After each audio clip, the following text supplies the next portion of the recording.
Salut monsieur, bonsoir. Bienvenue sur Canal Aoussa TV et Média d'Afrique TV en partenariat, en collaboration avec Panafrique.com TV. C'est Luc Michel depuis Bruxelles. Et ce dimanche, en première partie de votre émission Panafrique.com, l'émission sur cette plateforme triangulaire, nous partons en Grande-Bretagne. Grande-Bretagne, la chute de monsieur Brexit, Boris Johnson, est définitivement tombée et l'on va comprendre les commentaires qui sont faits par les médias mainstream, les commentaires pratiquement amers, les commentaires de désastre, de catastrophe.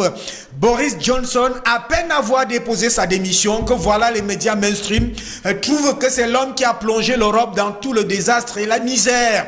Et au poste de successeur de Boris Johnson, on compte 8 candidatures. Alors, la démocratie occidentale est-elle en perte de vitesse? C'est une question qui se pose. Et au sommet du monde, pour l'état du monde, ça s'est tenu ce vendredi, et puis ce vendredi dernier, en Indonésie. Et là-bas, en Indonésie, on a suivi le ministre des Affaires étrangères de l'Indonésie crier et demander la fin de la guerre en Ukraine et justement interpeller son homologue russe Sergei Lavrov. Mais Sergei Lavrov n'est pas allé de ce chemin.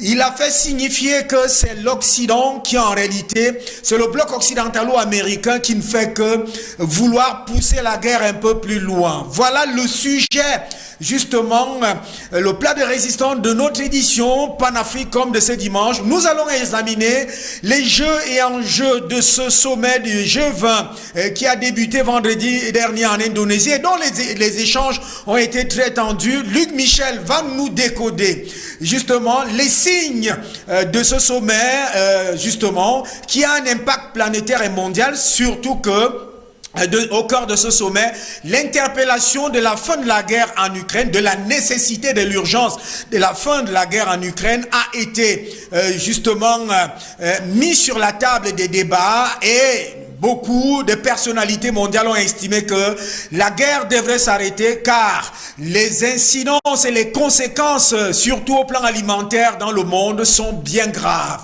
Voilà la quadrature de notre triangle de ce dimanche en première partie, un triangle qui rassemble Canal Aoussa TV, Média d'Afrique TV et Panafrique.com TV depuis Bruxelles. Et pour connaître la température du monde et surtout ce qui apparaît comme une catastrophe européenne, c'est-à-dire la démission de monsieur Brexit qui a donc chuté selon tous les médias mainstream et qui serait la catastrophe, la pire des catastrophes dans la gestion et l'organisation de l'Europe pendant les 3 premières années de Boris Johnson. Ce sont les médias mainstream qui le disent. Ça a été une catastrophe et que cette catastrophe aujourd'hui s'ensuit avec justement sa démission. Bruxelles, Fabrice Beyor est à Moscou, en Russie. Je commence avec vous, Luc. Bonsoir, toutes les amitiés. Alors, l'Europe et la démocratie, justement, en perte de vitesse, en chute libre. Bonjour, Luc Michel. Bonjour à ton équipe et aux téléspectateurs. C'est en fait une crise du parlementarisme bourgeois occidental. Pas seulement l'Europe, mais aussi les États-Unis. Il y a eu la crise de Macron qui a perdu sa majorité avec une majorité de 55% des Français qui n'a pas été votée. Voilà, il y a eu la crise, ce qu'on appelle les divided states of America. L'Amérique qui se casse en deux entre partisans de la droite républicaine et de la gauche américaine démocrate. Il y a maintenant la crise du parlementarisme en Grande-Bretagne avec la chute de Boris Johnson. La chute de Boris Johnson, elle ressemble un peu à celle de la perte de majorité de Macron, c'est-à-dire une suite de scandales. Il y a notamment des scandales sexuels. À l'épisode de Damien Abad et de Darmanin en France accusés de viol, correspond d'ailleurs une affaire de viol avec un ministre du gouvernement Johnson. Il y a eu les morceaux de Johnson sur des partis organisés à l'époque du confinement, au moment où on traquait les Britanniques sur la question du masque, des vaccins, etc. Et aujourd'hui, évidemment, Boris Johnson est trahi par son propre parti. On l'a chassé du pouvoir et 8 dirigeants des partis conservateurs sont candidats à sa succession.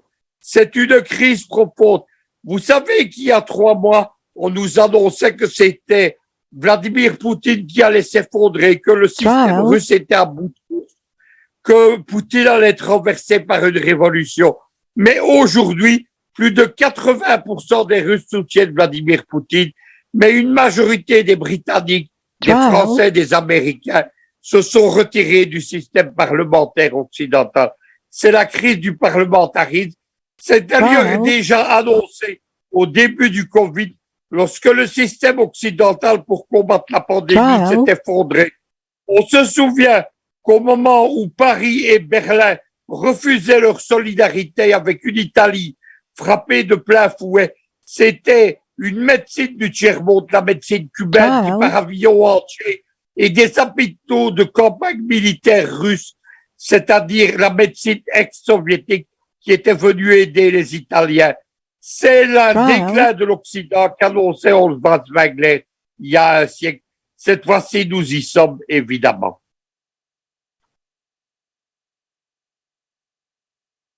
TV et Panafricom TV, c'est la seule plateforme médiatique triangulaire dans le monde, en Afrique et dans le monde, et qui fait donc l'état du monde. Vous ne partez pas, Luc, parce que je dois le citer justement au cours de cette édition. On nous avait taxé d'aboyeurs quand vous et nous avons commencé cette aventure médiatique récente, mais elle est vieille pour vous.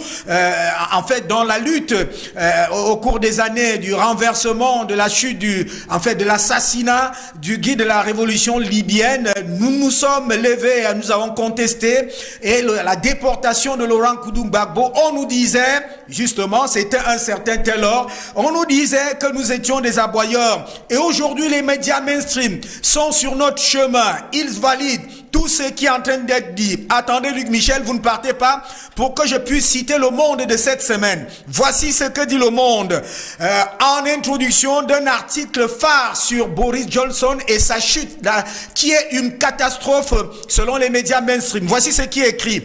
Les 3 années du Premier ministre britannique à Down Wall Street, si l'histoire les retient, resteront comme une période de régression politique, économique et sociale lors de laquelle il aura affaibli le Royaume-Uni et le continent européen tout entier. Luc Michel, une lecture, un commentaire.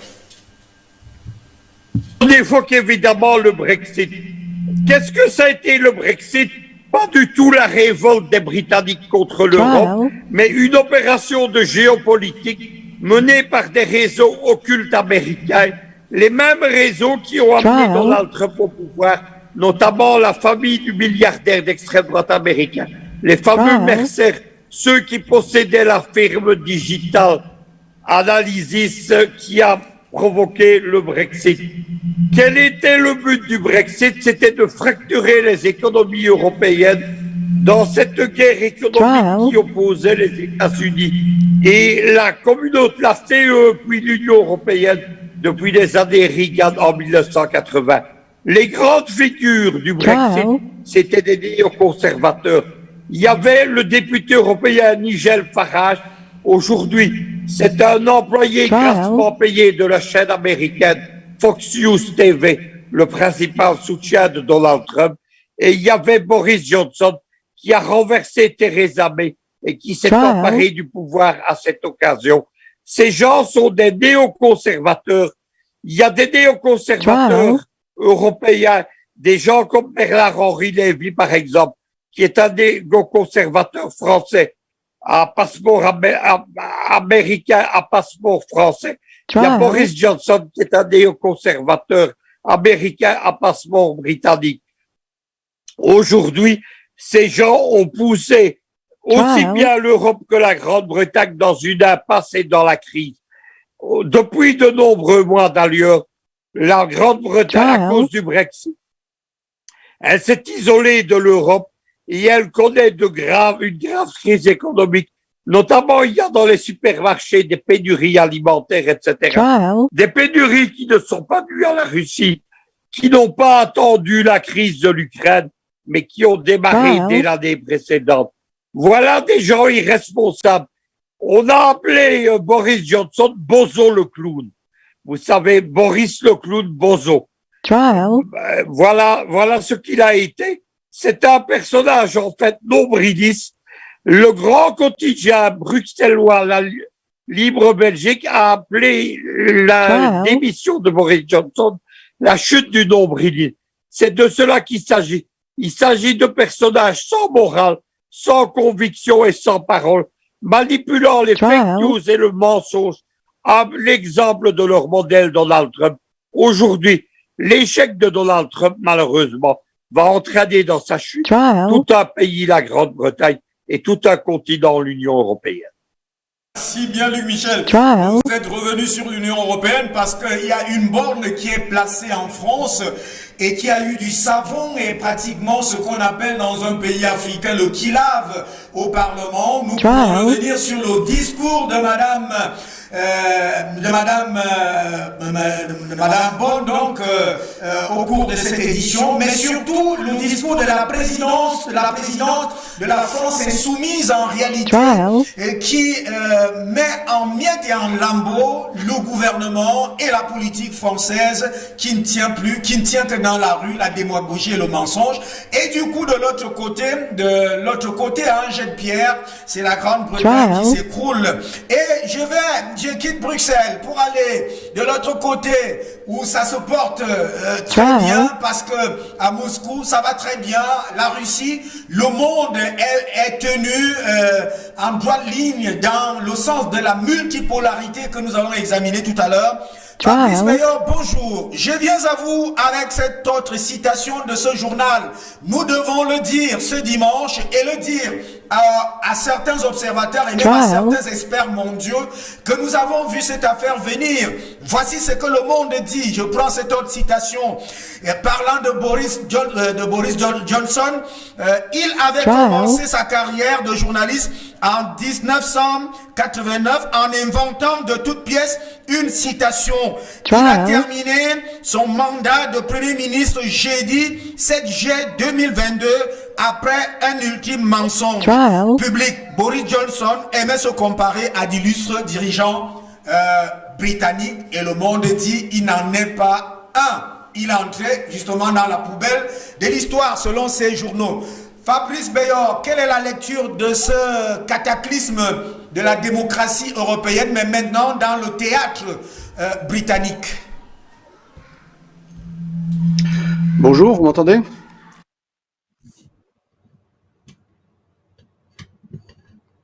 Est-ce qu'on m'entend? Vous êtes à l'antenne, vous êtes à l'antenne, vous êtes à l'antenne. Ok. Je ne vais pas répéter ce qu'a précisé mon ami et camarade Luc Michel sur la faillite de la démocratie parlementaire occidentale, en particulier britannique, puisque l'origine de la démocratie parlementaire, c'est le Royaume-Uni.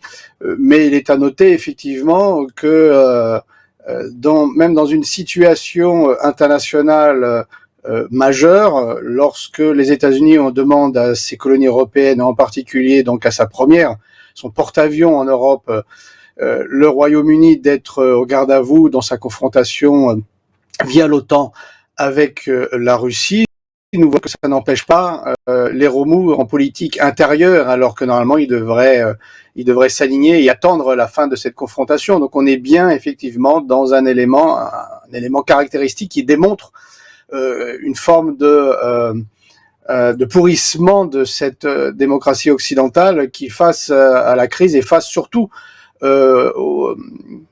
aux éléments de la mondialisation qu'ils avaient promis heureuse, aujourd'hui ne savent plus s'en dépêtrer, et donc ils se bouffent entre eux, entre politiciens, parce que le futur Premier ministre ne fera pas une politique différente d'un point de vue international, à tout le moins. Je dirais même d'un point de vue intérieur, puisqu'ils sont sur une ligne politique où changer la ligne politique intérieure oblige à changer la ligne politique extérieure du pays.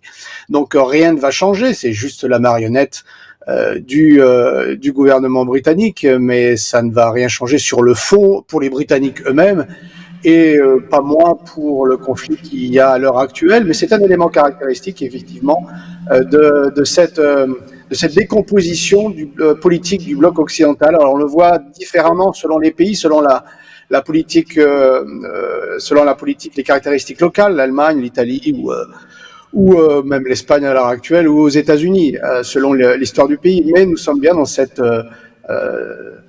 ligne directrice qui voit tous les principes, les institutions effectivement s'éroder au fur et à mesure par rapport à des gouvernements qui ne maîtrisent parler très clairement absolument plus grand chose en réalité. On parlera peut-être de la crise monétaire, mais c'est quelque chose d'assez important. Mais tout ça est lié.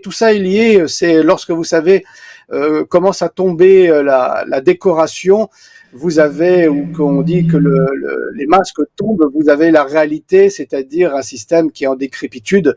On le voit bien en France avec la Ve République, qui n'est plus d'ailleurs la Ve République, entre parenthèses, puisqu'il a été tellement modifié que vous avez le système belge aussi qui arrive à la fin, vous avez le système allemand qui arrive en pleine contradiction, vous avez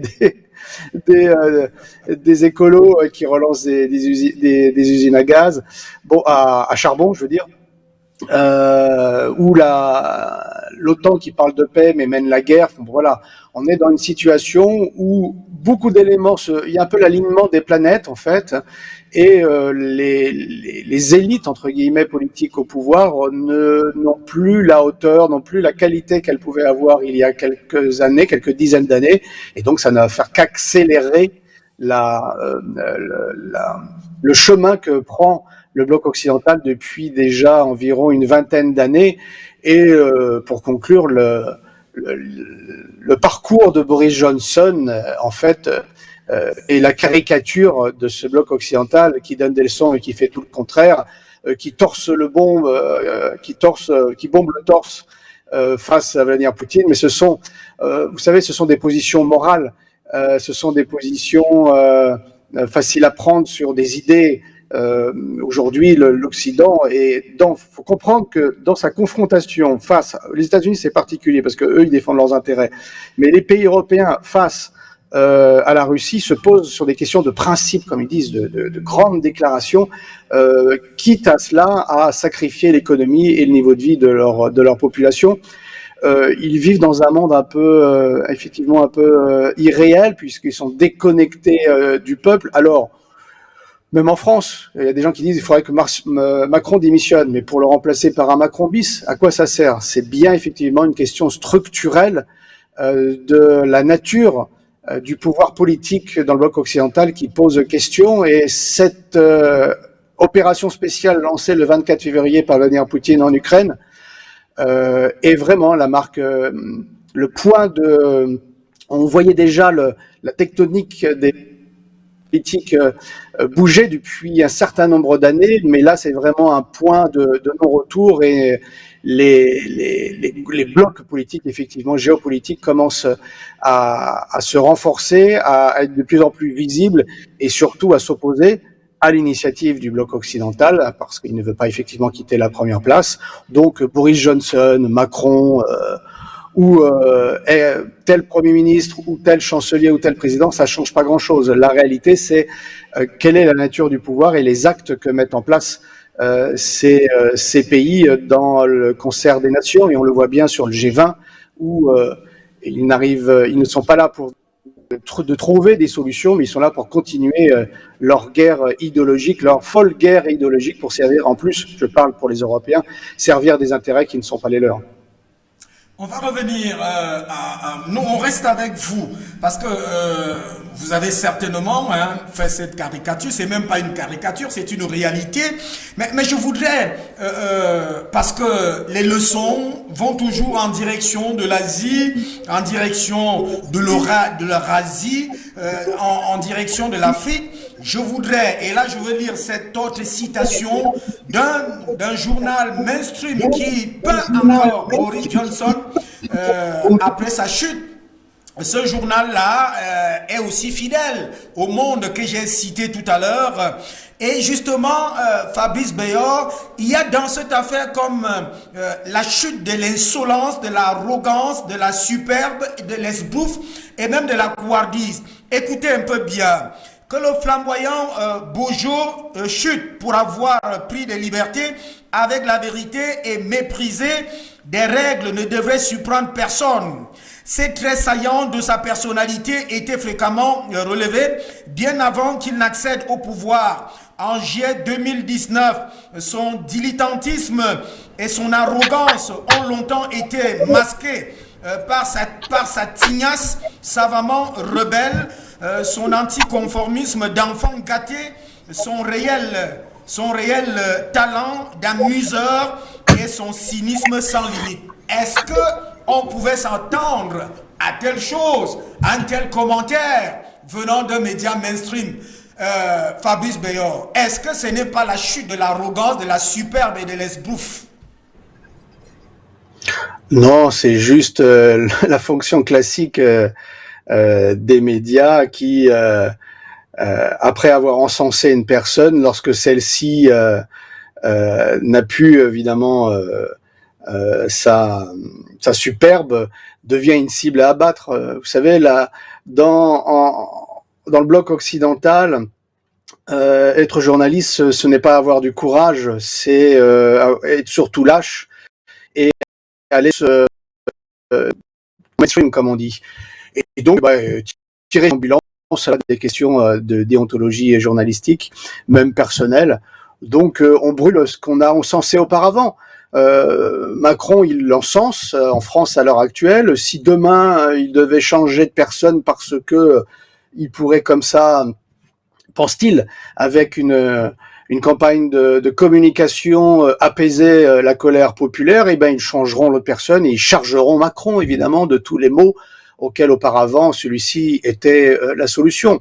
Non, c'est la preuve que il n'y a pas d'attachement, on va dire, à la personne qui est au poste. Ce qu'il faut, c'est en fait sacrifier la personne pour conserver les institutions, alors que le problème en Grande-Bretagne, comme dans le reste des pays du bloc occidental, ce sont les institutions qui posent évidemment problème. C'est la structure de cette démocratie bourgeoise parlementaire qui n'est que le cache-sexe, en réalité, des banksters et des oligarques qui ne défendent que leurs propres intérêts et absolument pas, évidemment, celui de leur pays, alors encore moins celui du peuple.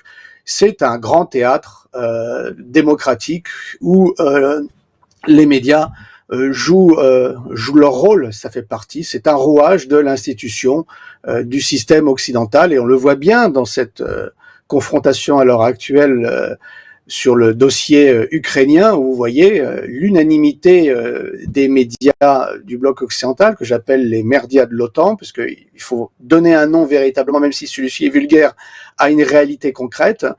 Vous voyez bien, ils sont d'unanimité, ils inventent des histoires du jour au lendemain, ils se contredisent même des fois avec une différence de fois de quelques minutes ou de quelques heures. Ce n'est pas grave. Donc on est bien dans un système où les médias occidentaux jouent leur rôle, à savoir de passer à une autre phase lorsque le système a décidé qu'il fallait passer à une autre phase. Alors on sacrifie tel homme politique, tel premier ministre, tel chancelier. Ce n'est pas du moment que le système ne s'écroule pas. C'est ça qui est l'essentiel. Chacun son rôle, et là, les médias démontrent qu'ils ont leur rôle, mais qu'ils ne sont à ce moment-là, ils ne sont plus, selon moi, selon ce que devrait être la déontologie journalistique, à savoir de parler avec la raison et non pas de participer à une politique de communication et de chasse à l'homme, puisque tel est le cas, en particulier d'ailleurs les médias britanniques, qui sont généralement assez vulgaires et odieux.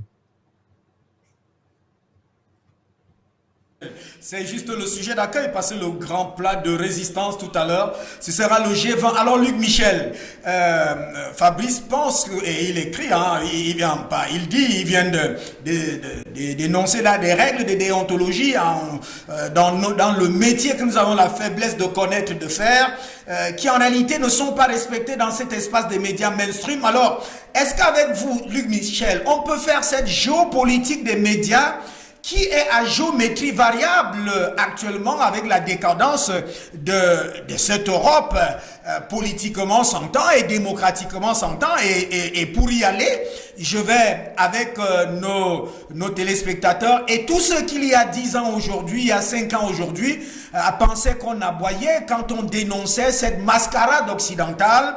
Je vais recommander cet article à lire sur cet homme, Bojo, Boris Johnson, de la victoire éclatante à la chute chaotique, 3 ans de turbulence. Alors, Luc Michel, quelle géopolitique médiatique qui devient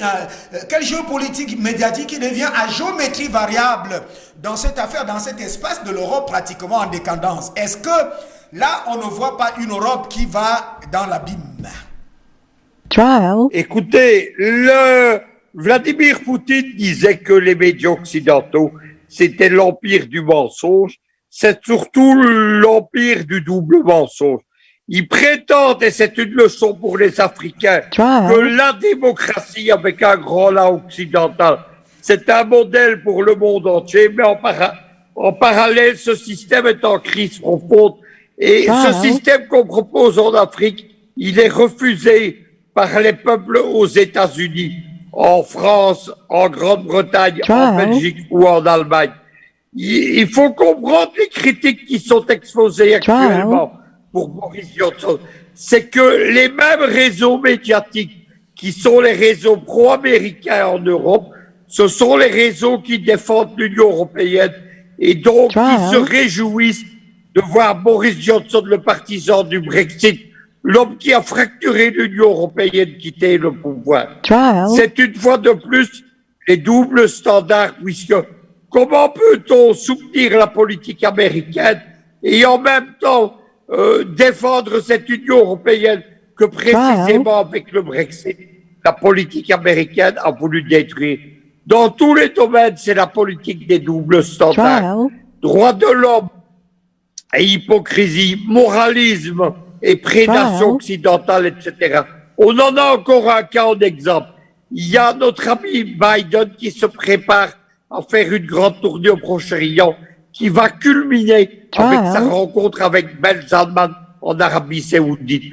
Pour se conseiller l'Arabie Saoudite dans la guerre des hydrocarbures, alors que les Saoudiens pensent actuellement avec l'OPEP du côté des Russes, eh bien, on va oublier l'affaire Khashoggi.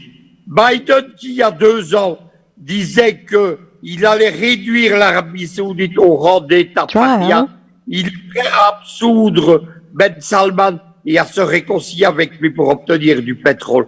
C'est cette hypocrisie.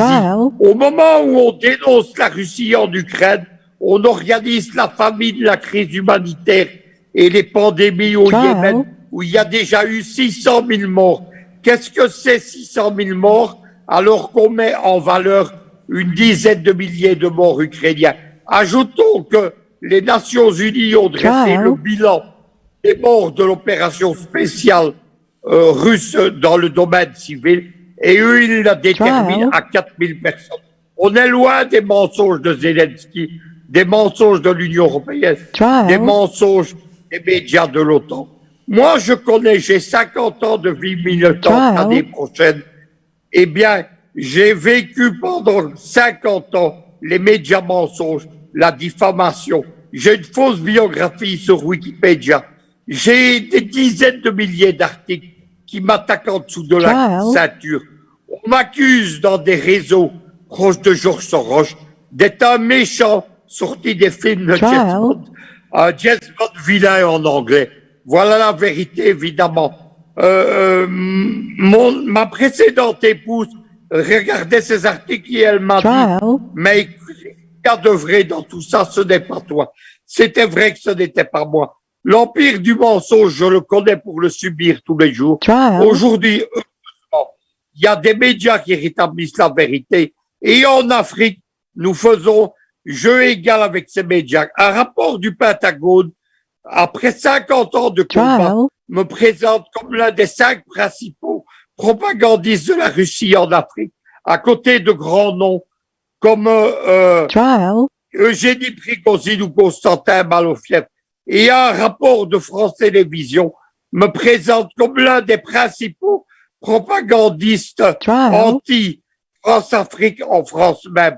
Voilà la vérité. Ce combat pour la vérité, nous sommes en train de le remporter face à l'empire du mensonge.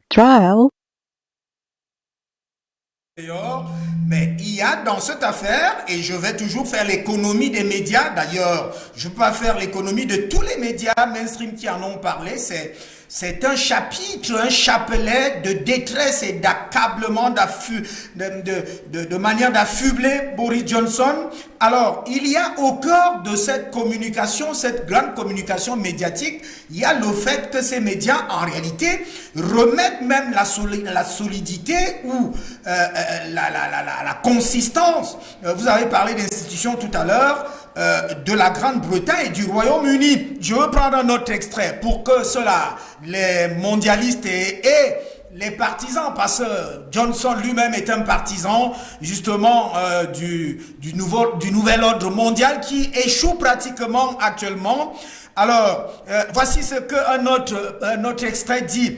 Pourtant, du mensonge inscrit sur son bus de campagne pro-Brexit dénonçant les 350 millions de livres sterling envoyés à l'Union européenne chaque semaine en 2016 jusqu'à son refus d'admettre qu'il a consenti au contrôle douanier en mer d'Irlande en signant l'accord de sortie de l'Union européenne, en passant par son extravagante suspension du Parlement un moment rétif, le respect du droit et de la parole donné, valeur dont se prévaut le Royaume-Uni, n'a jamais été fort. Alors là, c'est le Royaume-Uni qui est mis en pièces dans cette affaire, Fabrice Bayor.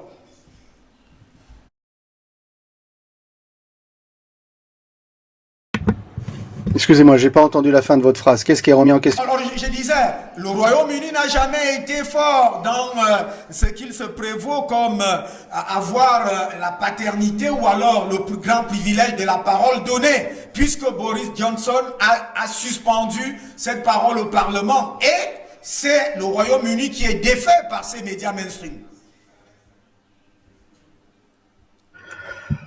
Bon, vous savez, je pense qu'on parle un peu trop de ces polémiques, de ce changement de Premier ministre. Je vous l'ai dit, c'est un changement esthétique. Le décor reste le même, on change les personnages.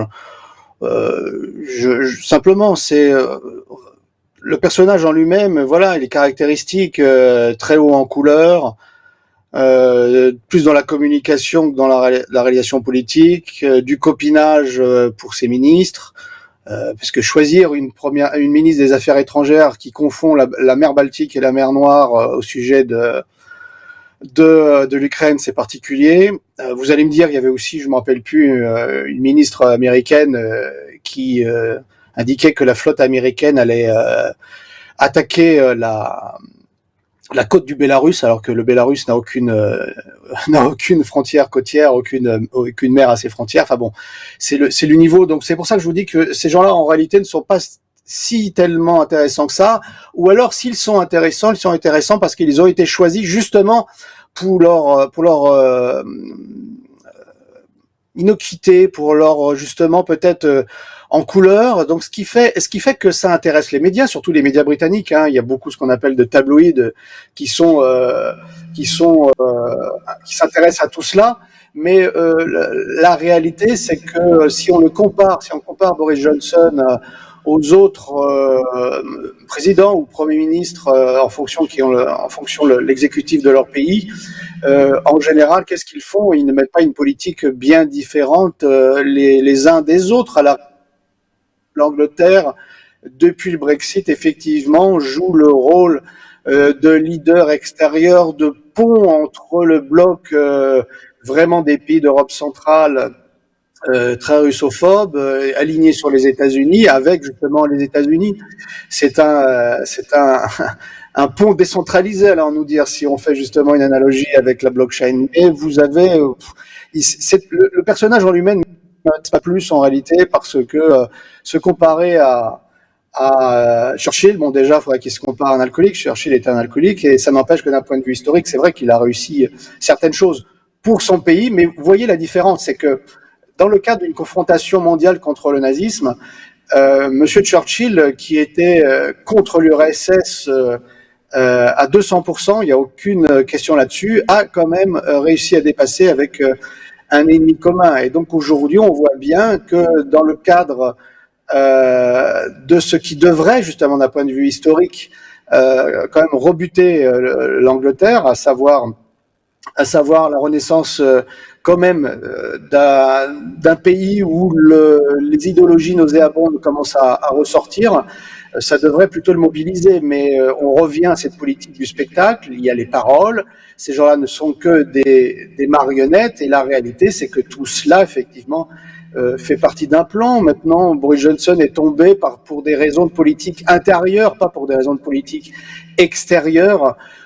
Il sera remplacé par un autre conservateur qui fera la même politique, ou peut-être quelqu'un qui était déjà, on parle de Theresa May, qui était déjà première ministre, et qui fera exactement la même politique. À savoir d'ailleurs, ce sera amusant de voir si c'est Theresa May, puisqu'il avait indiqué que si Vladimir Poutine était une femme, il n'y aurait pas eu la guerre en Ukraine, parce que c'était la preuve de la toxicité, de la masculinité, la masculinité dans le discours occidental. On verra bien donc si avec une première ministre femme, ils ne seront pas prêts à aller encore plus loin dans le soutien à la junte de Kiev en fournissant encore plus d'armes, c'est-à-dire en continuant la guerre. C'est fort possible. Donc peut-être à ce moment-là, Boris Johnson aura au moins dit une chose véritable, à savoir que à miroir, à savoir que effectivement, lorsqu'une femme elle ressemble plus à Margaret Thatcher qu'à un autre homme politique.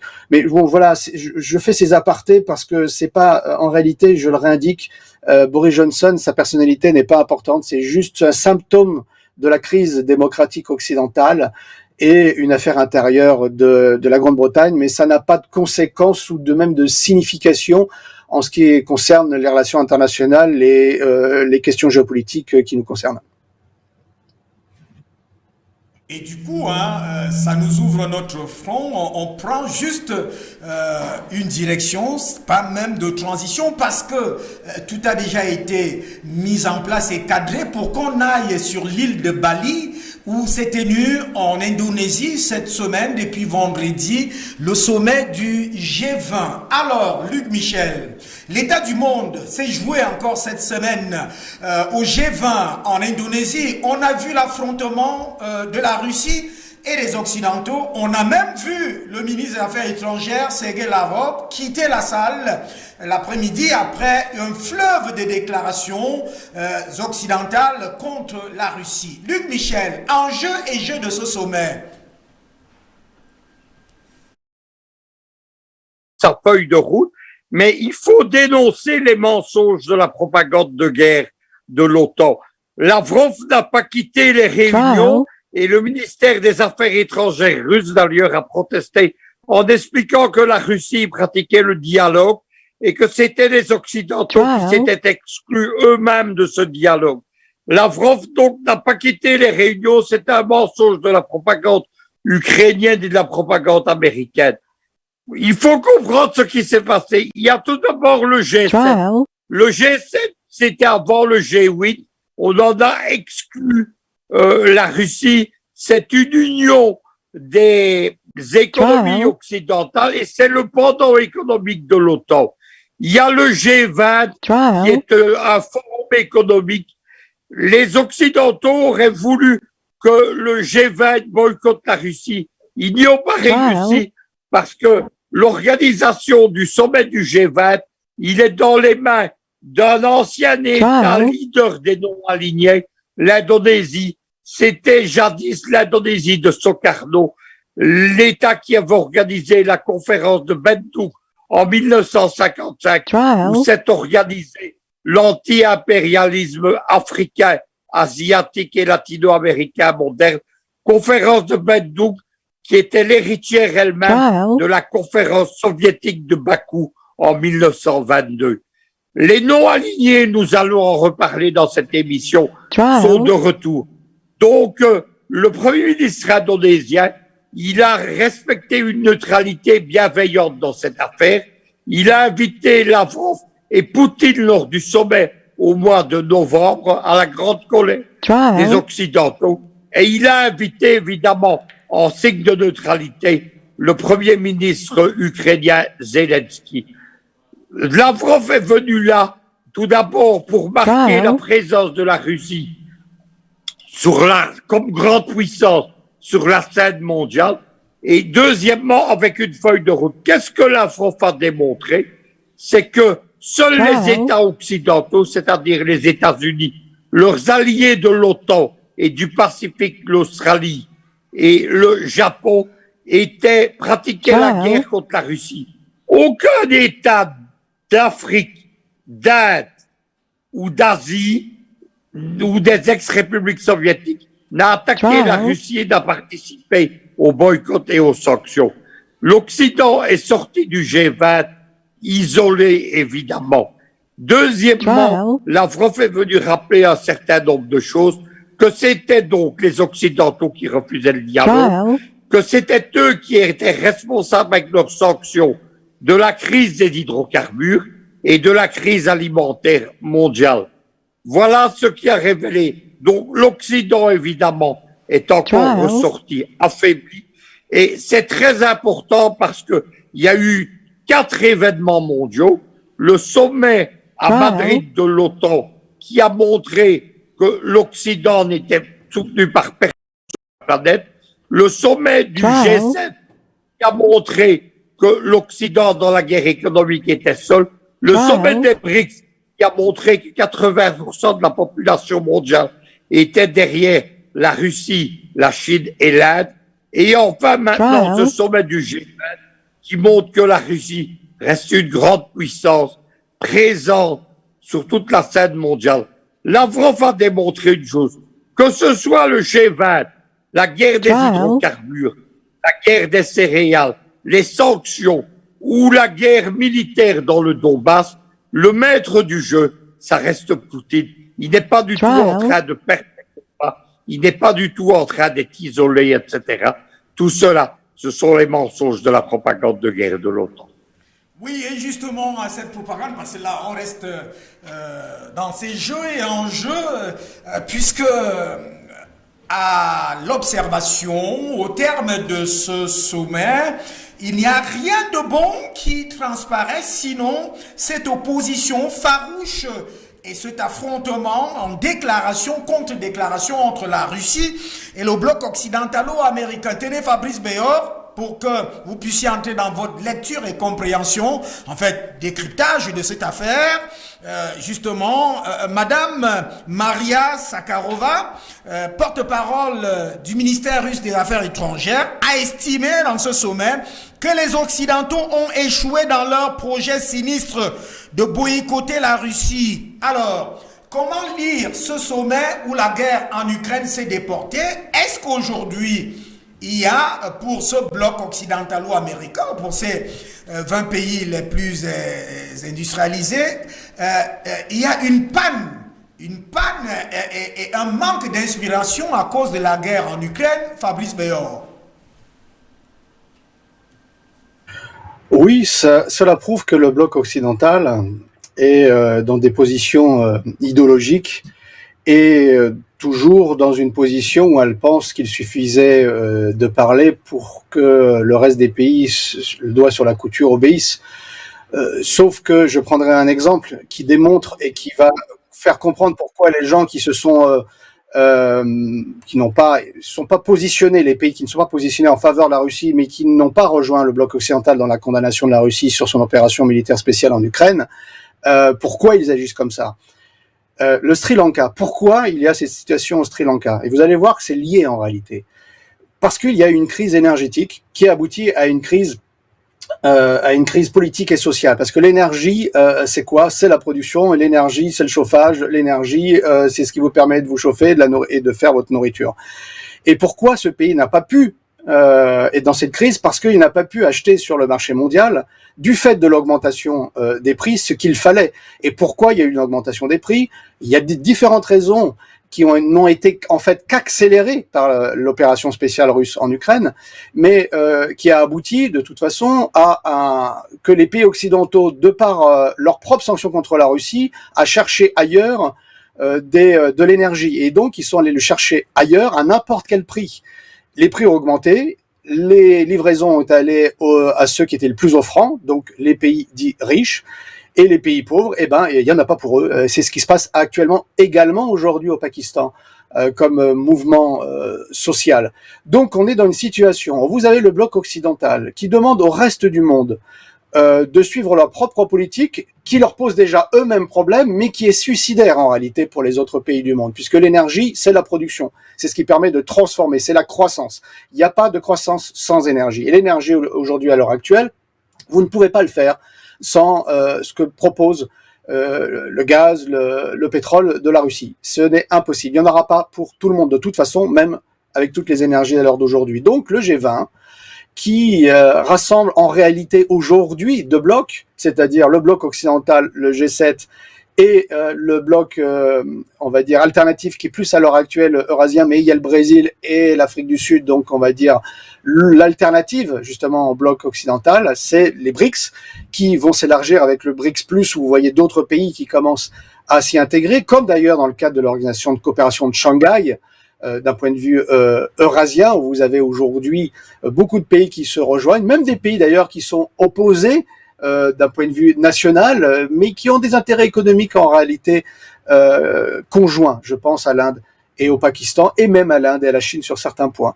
Donc on est dans une situation où on voit que le G20 n'est plus efficace. Il a été à la crise de 2008 parce qu'il y avait encore la toute de puissance occidentale et que les relations économiques n'étaient pas encore si divergentes qu'aujourd'hui. Mais aujourd'hui, le développement économique et même du secteur financier fait que il y a un nouvel équilibre qui n'est pas en faveur du bloc occidental, et que ces pays qui défendent leur croissance, leur développement, ce qui est tout à fait logique, voient que leur intérêt est opposé en réalité aux décisions occidentales, et qu'il est hors de question, pour faire plaisir à ce bloc occidental, qu'il se fasse harakiri. Si les Européens veulent se faire harakiri comme ils le font sur injonction de Washington pour lutter contre la Russie, ce qui n'est pas leur intérêt, c'est leur problème. Voilà ce que pensent les autres pays. Donc le G20 aujourd'hui est en fait la réunion des BRICS face à la réunion du bloc occidental qui se regarde en chaîne faïence. Et ce n'est pas la propagande des médias occidentaux qui essayent de faire croire que la Russie est isolée, en particulier au G20, où vous avez qu'il y a une préparation. Ce G20 des ministres des Affaires étrangères en particulier à l'heure actuelle est une préparation à ce qui va se passer en novembre, donc avec les chefs d'État, où vous voyez des hommes politiques occidentaux dire qu'ils allaient dire ce qu'ils allaient dire face à face, ça va dire Poutine, que c'était le mépris qu'ils avaient. Mais le mépris, c'est un sentiment. Lorsqu'on est en charge d'un État, et qui plus est lorsqu'on est diplomate, les sentiments, on fait fi. Ce que l'on regarde, ce sont les intérêts, et de chercher des solutions qui permettent à tout le monde de sortir de la crise sans perdre la face. C'est ça, la diplomatie. Mais aujourd'hui, ils ne le sont plus. Ils sont dans une confrontation. En ne comprenant pas que les équilibres mondiaux ont changé. Je pense qu'à l'occasion de ces différentes réunions du G20 préparatoires et la réunion finale du G20 donc en Indonésie, il va y avoir beaucoup de déconvenues de la part de ces dirigeants occidentaux qui vont s'auto-persuader, parce que je pense qu'ils s'auto-persuadent, qu'ils croient encore qu'ils peuvent encore donner le là à l'économie mondiale, aux pays, aux autres pays qui ne sont pas dans le bloc occidental, mais je pense qu'ils vont se casser les dents parce que leurs intérêts ne sont pas les intérêts des autres pays du monde à l'heure d'aujourd'hui. Et rappelons quand même que les BRICS, c'est quand même, quoi qu'ils en disent, d'un point de vue de production mondiale, c'est 50%. D'un point de vue de la richesse, c'est différent, puisqu'il y a le système financier international qui fait qu'aujourd'hui, encore l'Occident, c'est encore la majeure partie de la richesse mondiale. Mais dans la production, c'est plus de 50%. Et des productions que l'Occident a peu en réalité. Le pétrole, le gaz russe, les terres rares, la Chine aussi en a, l'essentiel d'ailleurs, la production ce qu'on appelle justement des conducteurs, tout cela, mais ça c'est pas compliqué, c'est la Chine et Taïwan, mais il suffit que que la Chine fasse un embargo maritime ou aérien, il n'y a plus de semi-conducteurs, donc il n'y a plus d'économie non plus occidentale ou américaine. Donc le G20 va être très intéressant, puisqu'on va voir en réalité les deux comportements différents de deux mondes que nous, avec Luc Michel, nous avons d'abord théorisé, après indiqué les premiers éléments, et aujourd'hui on en voit la réalisation. Et ben dans les prochaines semaines et les prochains mois, et en particulier au sommet de novembre, où à ce moment-là la situation sur le terrain en Ukraine, vous verrez, sera tout à fait différente, et pas dans le sens de la propagande de Kiev, c'est une évidence. Vous aurez, on verra bien si l'Occident continue dans sa folie, on va dire, où elle croit à s'auto-intoxique, ou si certains pays, comme l'Allemagne un petit peu, qui est pourtant le pays le plus soumis à l'impérialisme américain, mais qui aujourd'hui joue sa survie économique en réalité, on verra il reste la tête dans le guidon, ou s'ils sortent de cette posture idéologique ou morale pour venir à une réalité pragmatique, faire de la réelle politique, et surtout à baisser la garde et à reconnaître leurs fautes, parce que le problème dans les pays occidentaux, c'est qu'ils, comme des mauvais gouvernements, ils ne reconnaissent pas lorsqu'ils ont fait des erreurs ou des fautes. C'est très difficile pour eux, même lorsqu'ils ont connaissance de la chose, de faire marche arrière tellement qu'ils sont orgueilleux. C'est bien ça le problème, et quoi que vous changiez tel homme ou tel homme politique, c'est une caractéristique précise des élites politiques occidentales, mais la réalité l'emporte toujours sur les constructions idéologiques ou les constructions même de communication, de propagande, et en novembre, on verra bien effectivement, puisque la situation économique, à ce moment-là, à mon humble avis, en Occident et en particulier en Europe, sera dans une récession actée et très dure. Et très dur, et aussi d'un point de vue monétaire d'ailleurs. Il y a une question de l'euro, donc l'Europe qui joue son coq très orgueilleux, je pense qu'en novembre aura plus de problèmes à régler d'un point de vue intérieur qu'à vouloir donner des leçons au monde entier. Mais les problèmes intérieurs qu'ils ont, en partie, peuvent être résolus en changeant de politique extérieure, en particulier vis-à-vis de la Russie. Mais je ne pense pas qu'ils en soient capables, puisque ce n'est pas à Bruxelles qu'on décide, tout du moins ce n'est pas dans la Commission européenne qu'on décide, c'est au siège de l'OTAN et au Pentagone à Washington. Merci Fabrice Béot, très bel exposé avec une profondeur structurée. Mais avant d'aller en novembre, et comme vous le signalez, c'est la ministre des Affaires étrangères indonésienne, Retno Marsudi, qui en principe a planté une borne dans le cœur de l'Europe, cette Europe orgueilleuse, parce qu'elle dit ceci: l'effet de la guerre en Ukraine se fait ressentir dans le monde entier sur l'alimentation, l'énergie et les budgets. Alors, Luc Michel, est-ce qu'on peut faire la géopolitique et la géostratégie de ce G20 où pratiquement deux visions économiques ou deux options ou deux prismes s'opposent de manière frontale et radicale? Est-ce qu'on peut faire la géopolitique et la géostratégie de cette affaire et voir les issues ou alors les marges de manœuvre qui sont là-dedans? Est-ce que ça va fonctionner finalement ensemble? Écoutez, il y a maintenant deux mondes, et c'est Biden qui a voulu cela en divisant le monde en deux blocs. Il y a le bloc américano-occidental et il y a le bloc, non pas le bloc de l'Est, mais le bloc des peuples qui veulent un monde multipolaire. Il y a un phénomène géopolitique auquel on ne parle pas en Occident. C'est la réactivation du mouvement des non-alignés, dont l'Indonésie était un des leaders dans les années 60. Il y a que l'hebdomadaire français de Paris, Le Point, qui en a parlé parce qu'il s'intéresse à la géopolitique, et moi-même dans mon quotidien géopolitique. Qu'est-ce que c'était les non-alignés? C'était une puissante union d'États qui n'avait pas choisi entre l'Occident et l'Union soviétique, mais qui était anti-impérialiste. Les non-alignés étaient guidés par la Yougoslavie de Tito, un État aujourd'hui détruit par l'impérialisme entre 2000 et 2005, par l'Égypte de Nasser et par l'Indonésie de Sukarno. Aujourd'hui, à l'occasion de la crise en Ukraine et du G20, on voit la réactivation des non-alignés. Il y a eu tout d'abord un rapprochement entre la Serbie, qui est l'héritière de Yougoslavie, qui aujourd'hui est un petit État qui a perdu toutes ses provinces, mais qui reste un État puissant industriellement et allié de l'Union de la Russie, et le poisson pilote de la géopolitique africaine qui est la Guinée équatoriale. Le vice-président de Guinée équatoriale s'est rendu il y a quelques jours à Belgrade, en Serbie, et il a noué des accords géopolitiques et des accords géoéconomiques avec la Serbie qui annoncent le retour des non-alignés en Afrique. La deuxième étape de ce retour de non-alignés, c'est précisément le rôle de l'Indonésie dans ce G20 où ils ont refusé les diktats occidentaux. Les non-alignés, évidemment, c'est très important parce que ils font le lien entre le bloc de l'Est, la Chine, la Russie et l'Iran, et les États qui leur sont alliés géopolitiquement comme les BRICS, mais qui ne participent pas encore géopolitiquement à la guerre.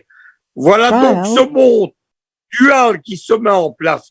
Celui qui a choisi de diviser le monde en deux blocs, c'est Joe Biden. Au début de sa présidence, il a déclaré que le monde était divisé en deux blocs idéologiques, comme du temps de la guerre froide.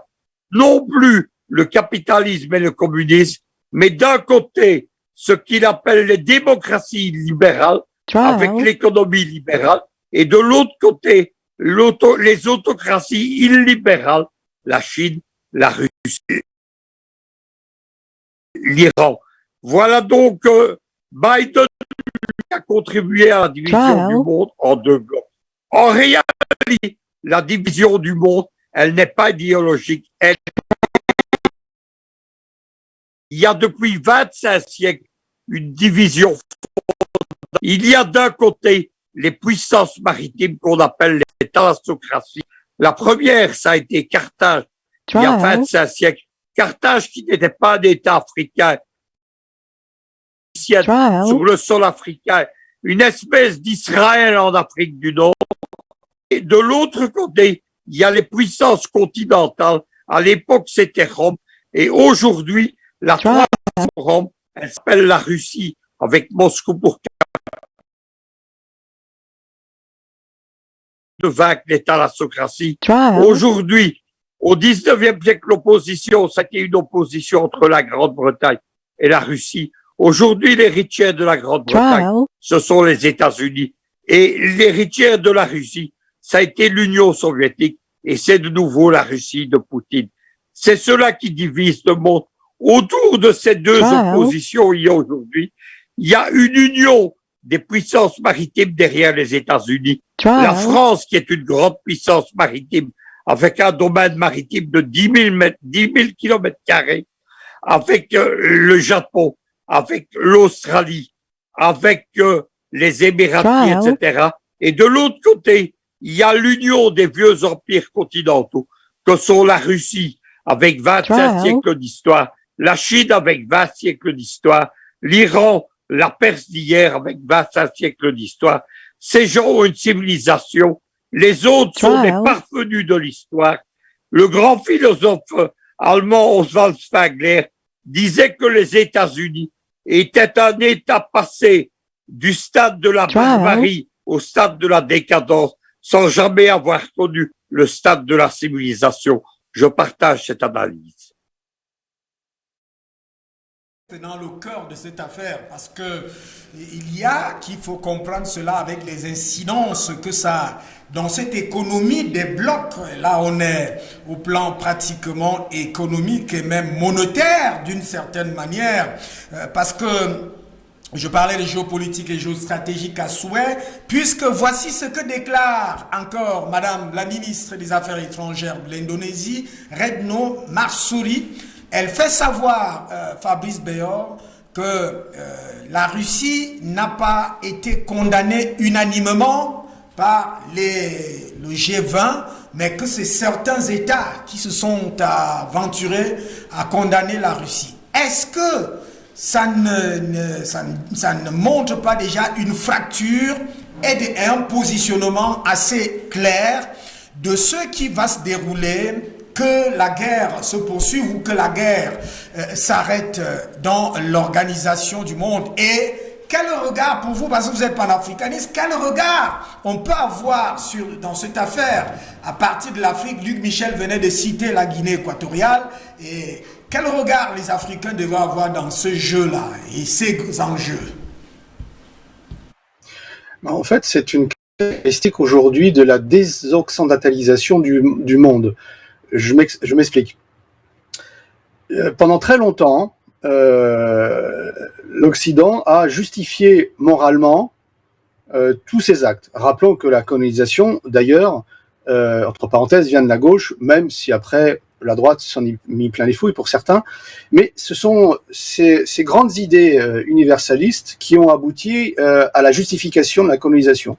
Aujourd'hui, vous aviez, après la chute de l'URSS, vous avez les grandes guerres au nom, donc le camp du bien et le camp du mal. Vous avez remarqué qu'à chaque fois, ce sont des catastrophes, des mises en esclavage, du pillage et des massacres des peuples. Toujours, mais au nom du bien. Après, c'est au nom de la démocratie. Aujourd'hui, c'est au nom, effectivement, de la lutte contre la Russie, qui serait la caricature pas que de la Russie d'ailleurs, parce qu'ils ont un discours contre les autocraties, et ils reviennent avec le discours, le bloc de la démocratie occidentale, les valeurs et ainsi de suite. Sauf que, comme l'a rappelé Luc Michel, la géopolitique, ce n'est pas des tendances politiques, ce n'est pas parler idéologie, c'est parler d'intérêts effectivement conjoints et de, on va dire, de forces historiques naturelles qui reprennent le droit après avoir été cadenassés par des politiques de soumission.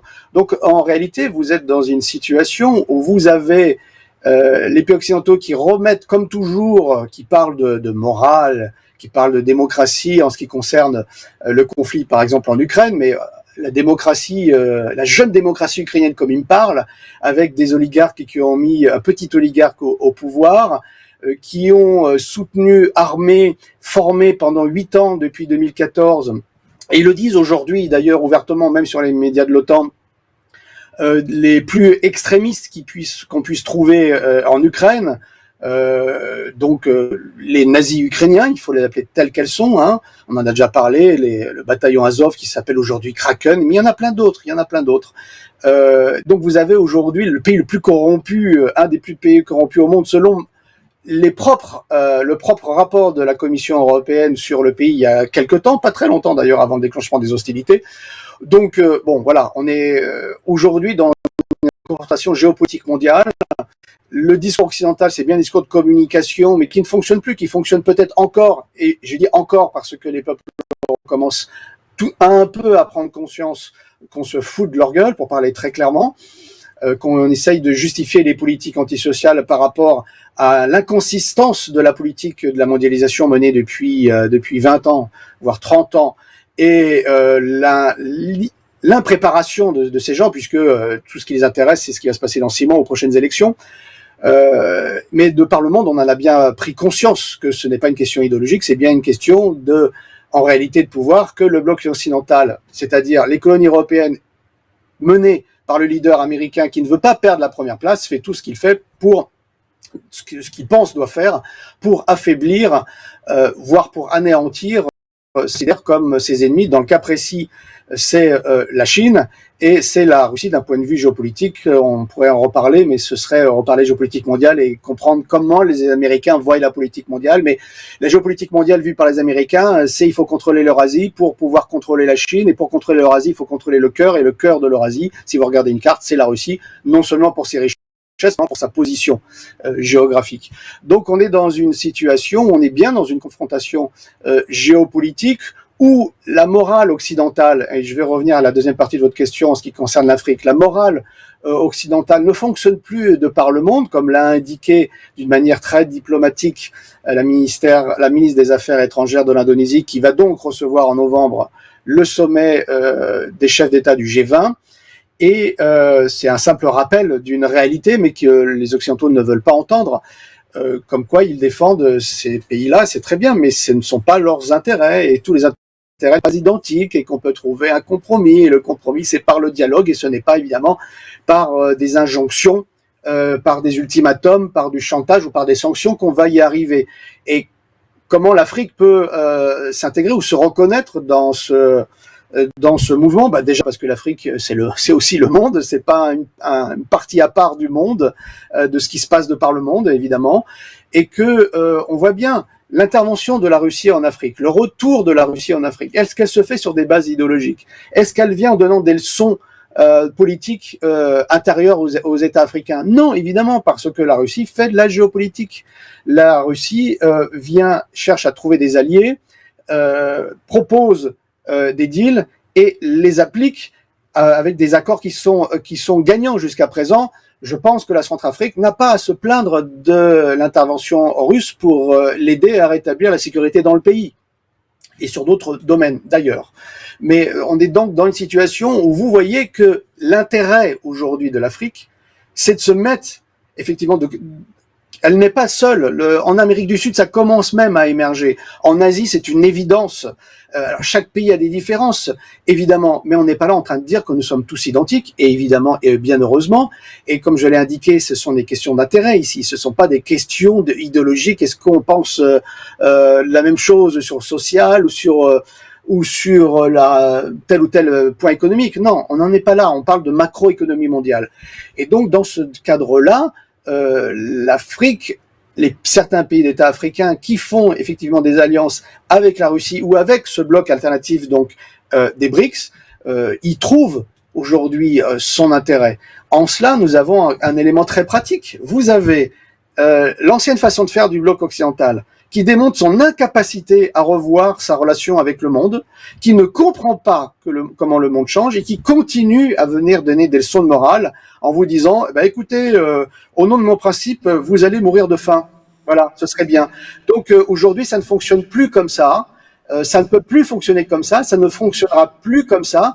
Et l'intérêt de l'Afrique, c'est de participer à ce mouvement pour s'extraire des anciennes influences donc des métropoles, non pas pour s'y opposer, mais pour suivre sa propre voie. Maintenant, si le bloc occidental continue sa politique agressive en Afrique, en cela, les alliances géopolitiques alternatives avec la Russie dans le domaine sécuritaire, voire militaire, est une alternative fiable et qui démontre que c'est un bon choix pour l'Afrique. Après, à chaque bloc, évidemment, de défendre ses intérêts, mais je pense que même si le monde d'après, qui est aujourd'hui, a commencé le 24 février de cette année, il n'empêche qu'il y aura encore d'autres batailles, d'autres combats, même entre les pays de l'autre monde, mais ça ne change pas les fondamentaux à l'heure d'aujourd'hui, qui est que le bloc occidental s'oppose en réalité au reste du monde, et c'est autour des BRICS, autour de l'organisation de coopération de Shanghai, autour de Pékin, de Moscou, de Téhéran, en Afrique, de Malabo, de la Centrafrique, j'espère demain du Mali et d'autres pays, et même d'Amérique du Sud, que se construira ce mouvement qui n'est pas fait pour depuis Moscou, on a c'est plutôt effectivement cette vision qui rejoint cette vision de non aligné. On ne demande pas, c'est pas un groupe idéologique, on a un groupe idéologique, bien qu'avec le wokisme en Europe occidentale, on commence à en douter. Mais il n'empêche que cherchons des relations pragmatiques, des accords gagnant-gagnant par le dialogue. Par la construction d'accords bilatéraux, multilatéraux, et ça se fait par le dialogue, par les échanges, et non par la force, non par le chantage, non par les sanctions, et surtout sans manipuler les éléments en cours. Et lorsque je dis cela, là je parle en tant que panafricaniste, sans manipuler effectivement les groupes terroristes pour justifier leur présence militaire et donc la continuation de leur contrôle sur l'Afrique. Donc on est vraiment dans cette situation où aujourd'hui, ce qui s'est passé avant le 24 février, les accords gagnant-gagnant avec la Russie et certains pays africains, a démontré que c'était un bon choix parce que ça ouvrait au monde. Et l'Occident peut bien continuer, les dirigeants occidentaux, parce que les peuples européens, croyez-moi, qu'ils en subissent également des frais de leur politique. Les dirigeants occidentaux, aujourd'hui, effectivement, s'agitent, mais ils ont très peu de moyens, en réalité, pour s'opposer à la marche de l'histoire. Ça ne veut pas dire qu'elle n'est pas dangereuse, ça ne veut pas dire qu'il ne peut pas y avoir de dérapage ou de folie de la part de ces gens qui, pour beaucoup, ne vivent plus dans le monde réel, en réalité, n'ont plus de contact avec la réalité et surtout le rapport des forces. Pour autant, ça ne veut pas dire qu'il faut arrêter la marche dans laquelle nous sommes engagés, mais c'est une marche qui est engagée, qui va s'élargir avec les BRICS, autour des BRICS, en Asie autour de l'Organisation de coopération de Shanghai et en Russie autour de l'Union économique eurasienne, qui pour l'Europe certainement sera l'alternative, puisque je pense que l'Union économique eurasienne survivra à l'Union européenne, qui elle est en crise malgré tous les rotomontades. Donc on est bien dans une situation où l'Occident en crise pense pouvoir conserver sa domination en imposant aux autres des politiques de restriction, alors que ces pays, au contraire, sont en croissance et ont besoin d'équilibre, de vision à long terme pour pouvoir construire le développement de leur pays. Et ça, on ne peut l'avoir que dans le cadre des BRICS, qui lui-même, d'ailleurs, pourrait se suffire à lui-même pour ses besoins énergétiques. Et c'est ça qui est l'essentiel, c'est les besoins énergétiques qui aujourd'hui déterminent la politique internationale. Ce pourquoi, et je terminerai encore là-dessus, je fais que des apartés, mais c'est très important parce qu'il y a énormément de choses à dire et j'essaie de synthétiser. Ce pourquoi je pense que l'Union européenne, avant la fin de l'année, ne tiendra pas le même discours, ou tout du moins les pays au sein de l'Union européenne ne tiendront pas le même discours, parce que la réalité va vite les rattraper et que, par exemple, pour l'Allemagne, ils vont devoir, ils commencent déjà à fermer des usines. Et c'est une question de survie pour beaucoup de pays, en particulier pour ces pays tels que l'Allemagne qui se pensent être la première puissance économique européenne, ce qui l'est en réalité, mais elle est très très fragile et elle ne peut pas se passer en réalité des relations bilatérales avec la Russie. Et beaucoup d'autres pays vont s'en rendre compte et j'espère que cela amènera à un abaissement des tensions. Je dis ça d'une manière en essayant d'être positif, mais moi je crois qu'on n'est qu'au début de la confrontation entre deux blocs, le bloc occidental et le bloc alternatif, qui prendra différentes formes, mais dont évidemment une des têtes de pont à l'heure d'aujourd'hui est bien évidemment Moscou.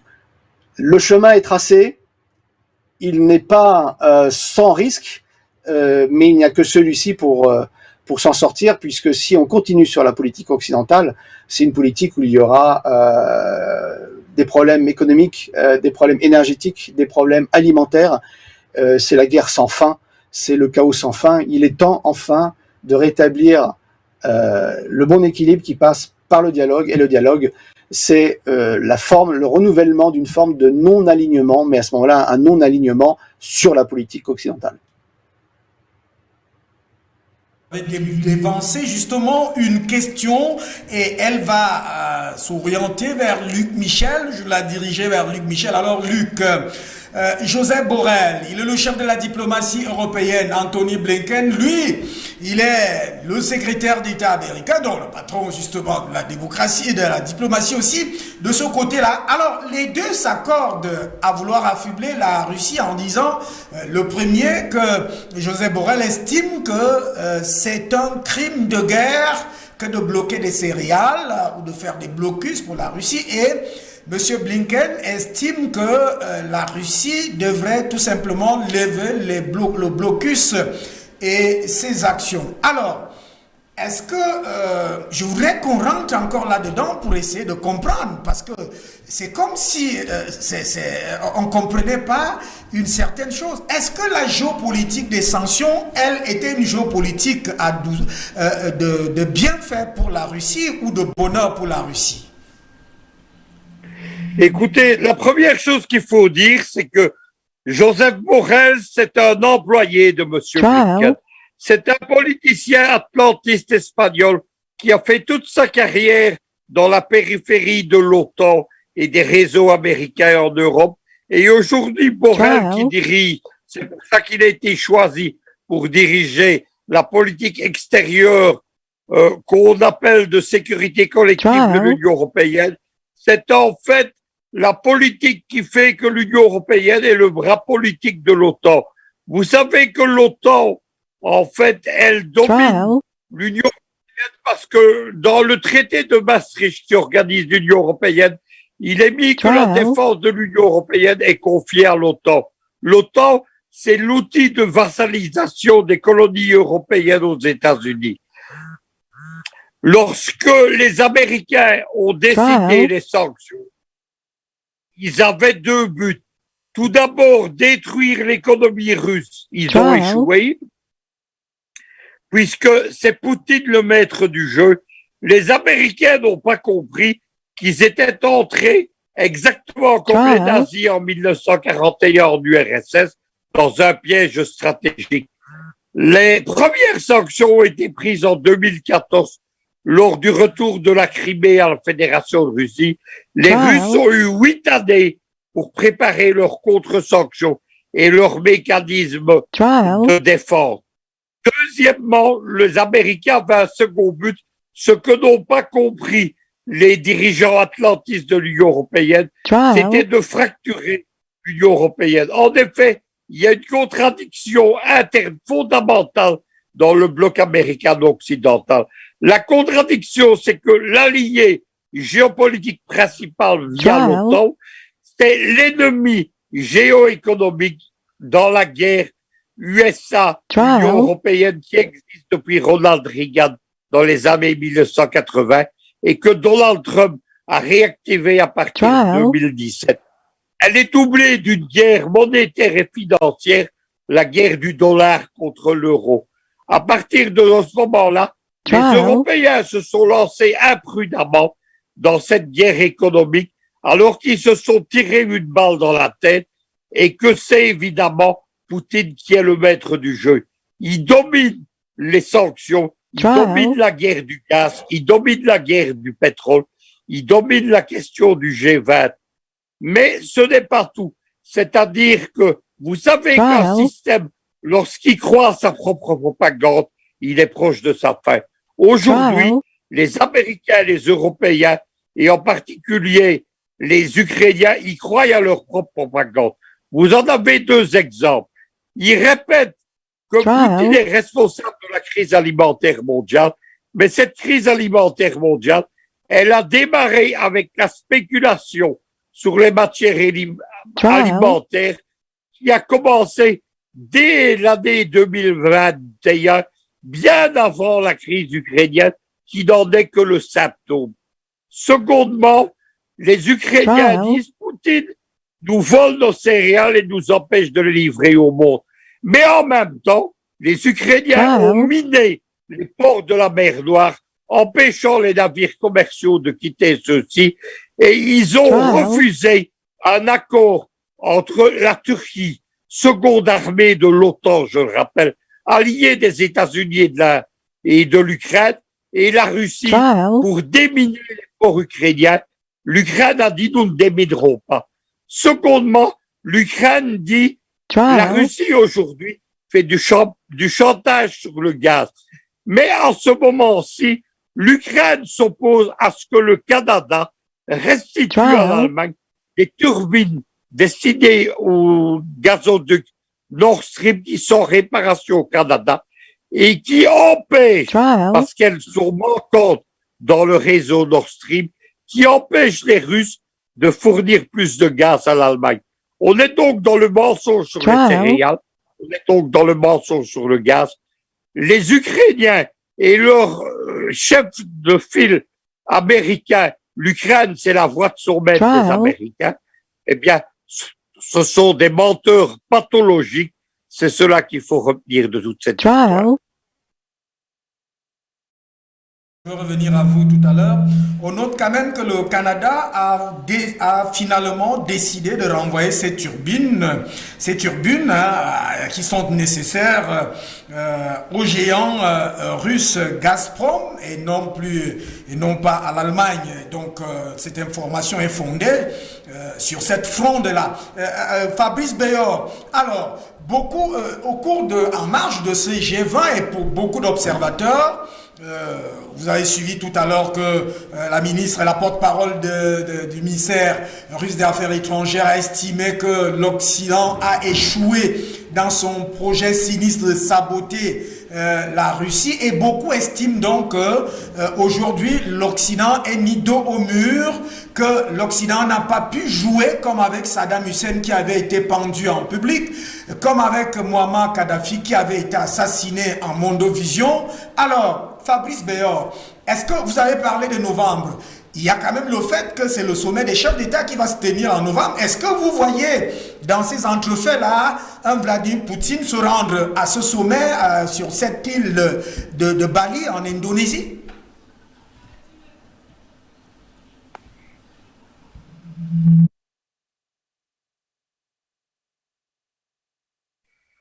Vladimir Poutine,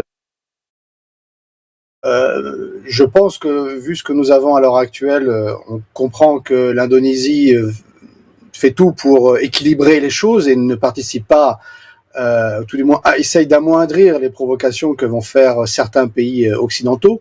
Il est évident que Poutine ne va pas participer médiatiquement à certaines comédie, je dirais pas musicale, comédie de la part de certains dirigeants occidentaux qui voudront démontrer qu'ils sont combatifs vis-à-vis de l'ogre russe. Mais le G20, ce ne sont pas que ces pays-là, ce sont d'autres pays, et c'est cela que Vladimir Poutine va venir rencontrer. Donc non, je ne pense pas qu'il y aura cela, évidemment, il n'a aucune raison, certains avaient proposé d'ailleurs l'Indonésie de rencontrer à ce moment-là le clown président de la junte de Kiev, Zelensky, mais à ce moment-là, quelle sont la situation? Existera-t-il encore un État ukrainien? Telle est l'interrogation. Donc, il n'y a aucune raison qu'il n'y participe pas. Le G20 n'est pas le G7.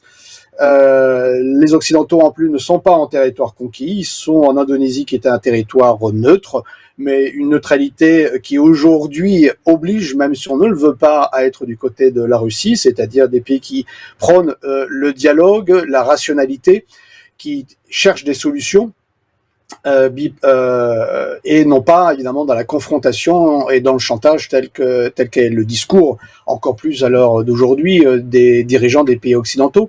Donc de ce côté-là, non. Je rappellerai quand même que tous ces gens-là le font aussi pour éviter je parle des dirigeants occidentaux, en réalité de faire le bilan de leurs actions. Parce que Luc Michel a indiqué qu'effectivement les spéculations sur toutes les matières premières, dont les matières agricoles, a commencé en 2020. Mais pourquoi ça a commencé en 2020? Parce que au moment du Covid, pour faire tourner la machine, en fait, pour alimenter et éviter les banqueroutes des banques qui étaient depuis 2007-2008 en réalité en faillite, a fait imprimer ce qu'on appelle la planche à billets. Alors, ils n'ont pas imprimé des billets, ils ont rajouté des lignes de compte en banque qu'ils ont versées aux banques. Mais ces banques ont fait quoi? Est-ce qu'elles les ont investies dans l'économie? Ben non, puisqu'il n'y a aucune vérification. Elles les ont investies dans les marchés. Et lorsque les marchés actions ou les marchés obligations, si tant est qu'ils soient intéressants à cette époque-là même, sont pleins, eh ben cet argent, ce trop plein d'argent est allé où? Alors, il est allé en partie dans les cryptos, mais il est surtout allé, en réalité, dans la spéculation à tout va.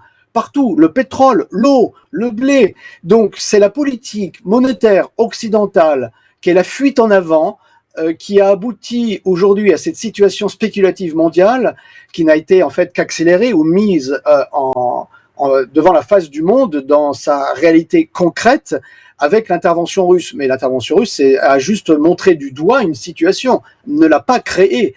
Comme l'avait dit Sergei Lavrov en répondant à un journaliste britannique qui lui parlait que des choses depuis février, il a indiqué « mais vous pratiquez la cancel culture, vous oubliez tous les éléments qui ont amené à cette situation. Vous parlez de celui qui a, entre guillemets, déclenché la guerre pour vous, mais cette guerre, elle existe depuis 8 ans, c'est vous qui l'avez déclenchée. Et en économie, c'est vous qui êtes responsable aujourd'hui de cette spéculation mondiale avec les conséquences aujourd'hui que vous avez sur tout cela. C'est un peu comme pour le pétrole et le gaz. Il fallait absolument, pour des raisons idéologiques, arrêter le nucléaire. Ok, ils ont arrêté le nucléaire. Pour compenser ça, il fallait donc prendre du gaz. Il y a eu donc des accords avec la Russie, d'où Nord Stream 1, pour continuer à cela. Et maintenant, pour des raisons idéologiques, le gaz aussi, ça servait pour les centrales éoliennes, les centrales photovoltaïques qui ne fonctionnent pas 24 heures sur 24 et qui, pour que le réseau puisse fonctionner, il y a toujours besoin d'électricité. Ça peut pas, il y a d'électricité, il n'y a pas d'électricité. Une usine, ça fonctionne pas comme ça. Aboutit qu'il est obligé d'avoir à côté de chaque champ éolien, par exemple, il y a une centrale à gaz ou une centrale à charbon. Donc, il y a besoin de gaz ou de charbon. Aujourd'hui, ils se coupent eux-mêmes de cette situation et ils se plaignent à la face du monde qu'ils seraient les victimes d'un chantage de la Russie. Non, ce sont leurs incompétences. Et donc, n'étant incapables évidemment de dire, écoutez, on a fait une erreur, on va faire marche arrière, eh ben, ils accusent les autres. C'est la chose évidemment la plus facile. On accuse toujours son voisin de ses propres turpitudes.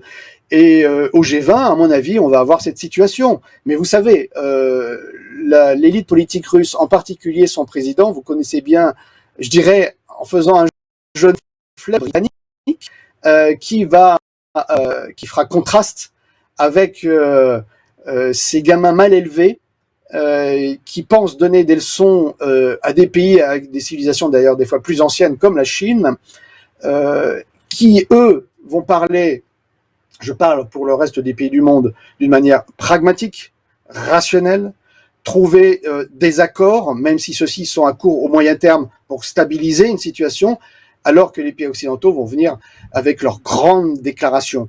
Maintenant, on peut aussi envisager que derrière les grandes déclarations pour satisfaire, pense-t-il, le public européen, qui, moi, est de plus en plus, selon ce qu'on peut voir, est de plus en plus remonté. On peut voir aussi des négociations en coulisses, comme l'Allemagne qui fait des grandes déclarations, alors qu'en fait, elle est en train de préparer le retour à l'ouverture des vannes du gaz russe, parce qu'elle n'a pas le choix.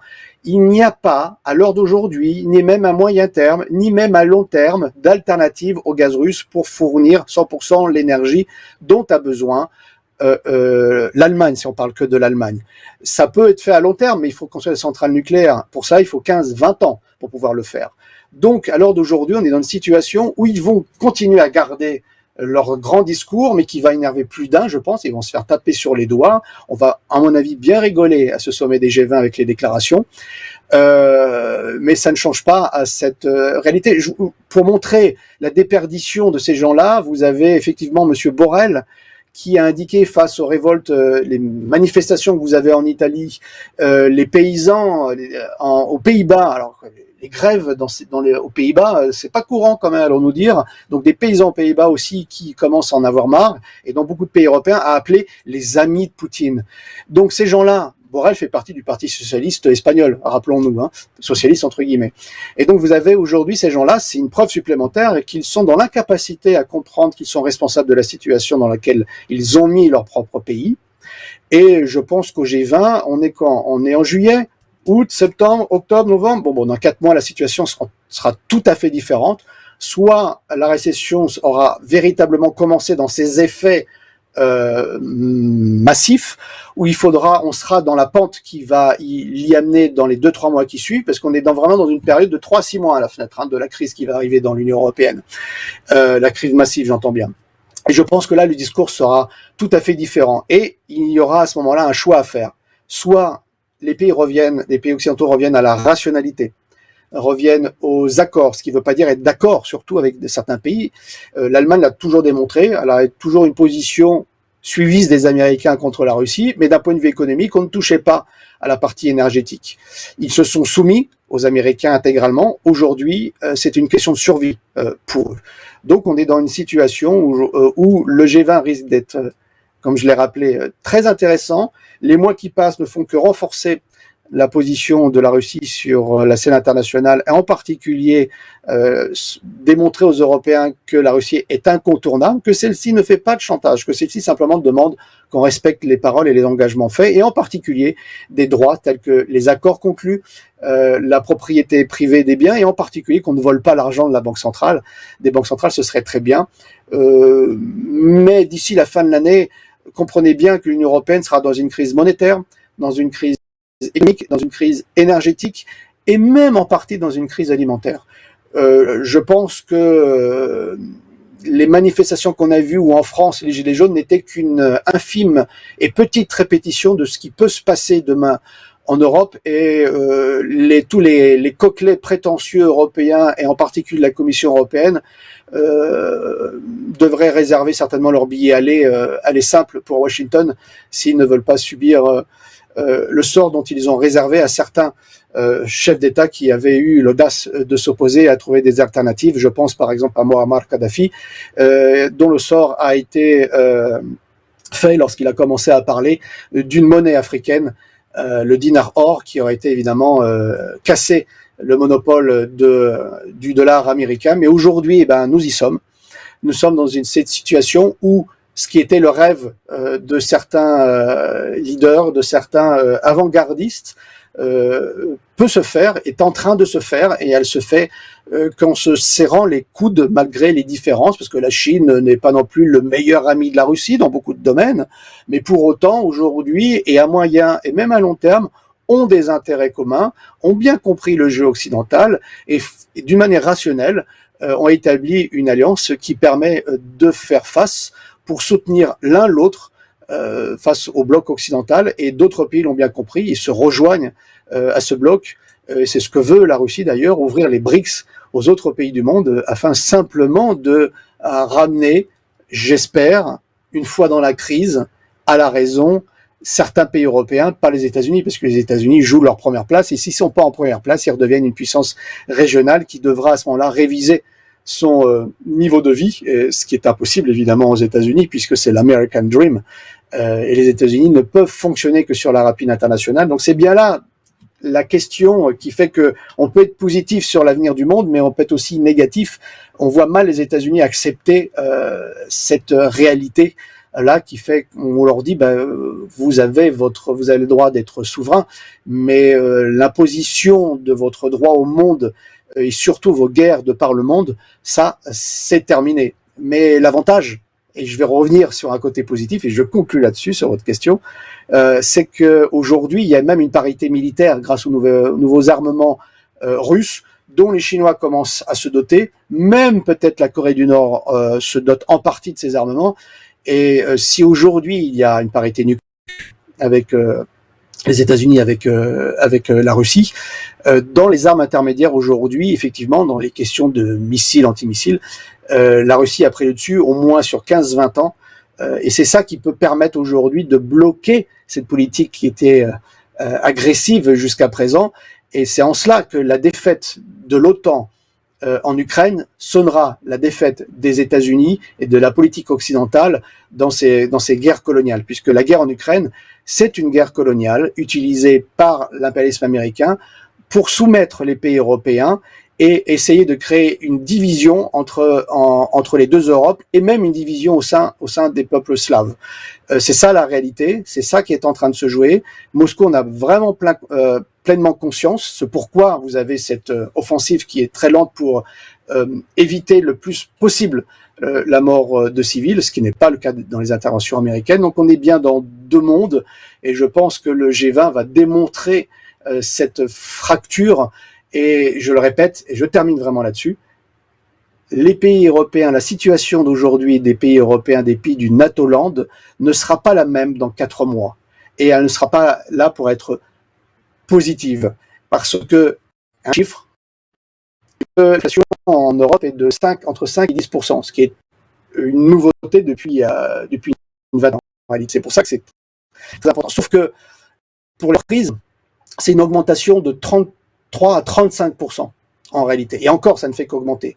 Et il y a toujours, le temps que ça arrive, que ça se charge, arriver dans les produits de consommation courante, c'est-à-dire que l'inflation que vous avez aujourd'hui en Europe, d'ici la fin de l'année, va être multipliée par 2, par 3 encore. Donc comprenez bien que l'Occident est de moins en position de force.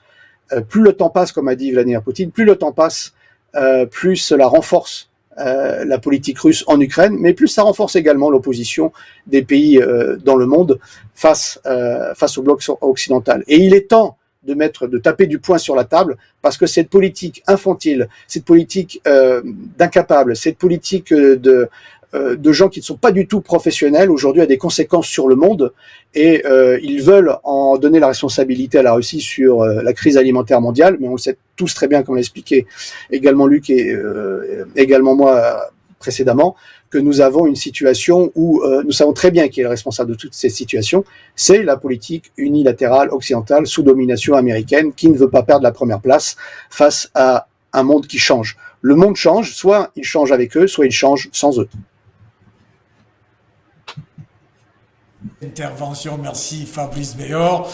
Je rappelle qu'on reviendra d'ailleurs sur l'état du monde demain, plus avec ce sommet, mais on doit encore approfondir un peu dans cette affaire pour mieux comprendre les enjeux et les jeux de cette affaire. Et on va se diriger vers la nécessaire ou l'urgente multipolarité. Alors Luc Michel, les cordes ou les ficelles géopolitiques et géostratégiques se tiennent à quel niveau pour qu'il y ait une obligation de multipolarité? Dans la finale de Fabrice Béor, c'est-à-dire la situation pourrait s'empirer et que, fatalement, l'Europe ou le bloc occidentalo-américain va trouver raison. Écoutez, la géopolitique, elle fonctionne suivant des cycles historiques. Il y a eu un cycle historique qui a correspondu à la guerre froide de 1945 à 1991. C'est l'étape aux deux superpuissances, les États-Unis et l'Union soviétique, qui partageaient le monde en deux blocs. Lorsque l'Union soviétique implose et disparaît, les États-Unis se retrouvent seule superpuissance mondiale et ils dominent le jeu mondial pendant tout le dernier cycle historique. Ceux qui n'ont pas compris, c'est que ce cycle historique, il s'est terminé en 2015-2016 avec le retour de la Russie, symbolisé par le retour de la Russie en Afrique, la neutralisation du Conseil de sécurité des Nations Unies et les nouveaux armements russes, notamment l'arrivée à partir de 2019 des missiles hypersoniques. Aujourd'hui, les Américains, les gens de l'OTAN, les gens de l'Union européenne, ils raisonnent suivant les termes, les données d'une équation d'un cycle géopolitique qui n'existe plus. Celle où le bloc américain occidental était tout puissant et dominait le monde. Il continue à avoir des réactions d'anciens riches en ne comprenant pas qu'ils sont ruinés et qui n'ont plus leur puissance. Les seuls qui l'ont compris, c'est les États-Unis. Il faut lire les géopoliticiens américains comme George Friedman. Ils sont très conscients de cette déchéance des États-Unis, mais ils pensent qu'ils peuvent encore la surmonter. George Friedman, il écrit son livre Manifeste Next 100 Years, les 100 prochaines années. Il le sous-titre pour que le 21e siècle soit un nouveau siècle américain. Les Américains, mais pas les Européens, les Américains pensent qu'ils ont encore une dizaine d'années pour réaliser un banco géopolitique, c'est-à-dire éliminer avant 2030, la Russie, éliminer avant 2040 la Chine et entrer dans la Troisième Guerre mondiale en 2050-2070 en position de force comme ils l'ont fait en 1917 et en 1941. C'est une erreur géopolitique fondamentale. Elle est doublée d'une erreur stratégique au niveau de l'OTAN. Celle qui a été décidée il y a quelques jours, c'est d'engager la guerre sur deux fronts, contre la Russie et contre la Chine simultanément. C'est pour ça que la défaite de l'Occident, elle est annoncée. Mais il ne faut pas s'imaginer que cette défaite de l'Occident se fera sans casse. Les Américains feront la guerre au prix de la destruction de la planète. Ce sont tous les peuples du monde qui se préparent pour des jours difficiles, mais c'est le prix pour accéder à un monde multipolaire. Il y a une opposition fondamentale entre la vision du monde unipolaire dominé par la superpuissance américaine ou le monde multipolaire. Ces deux visions antagonistes et irréconciliables.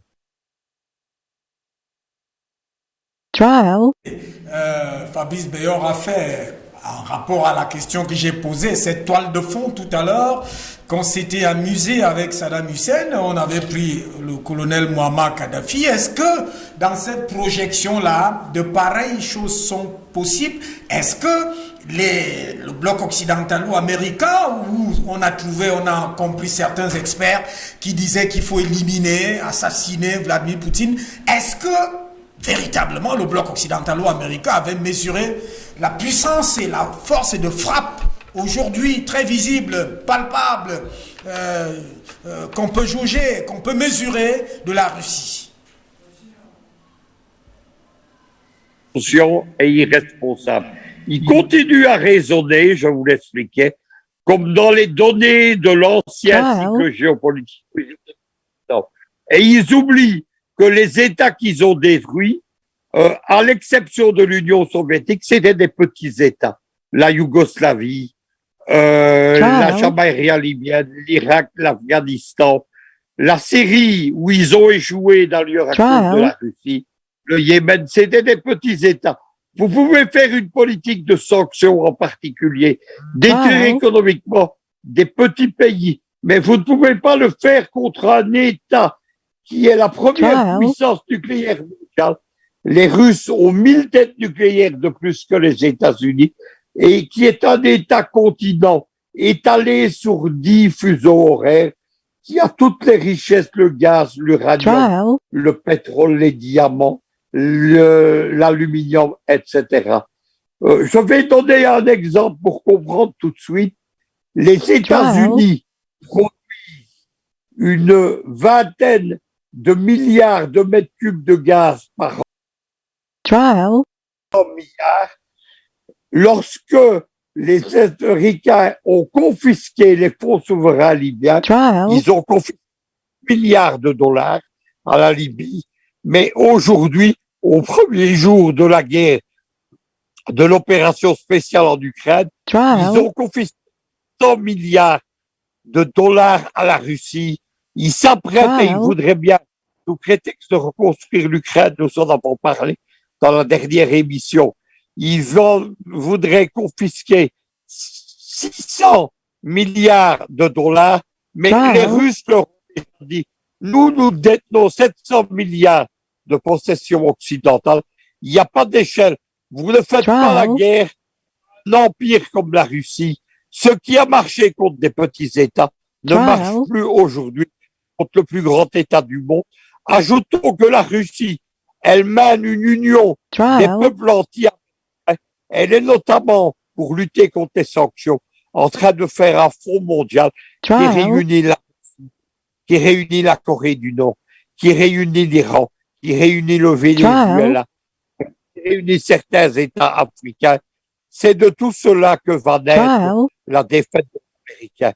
On en a un autre exemple, c'est cette union géopolitique de la Russie, de la Chine, de l'Inde, de l'Iran et de 14 ex-républiques soviétiques qu'on appelle l'Organisation de coopération de Shanghai.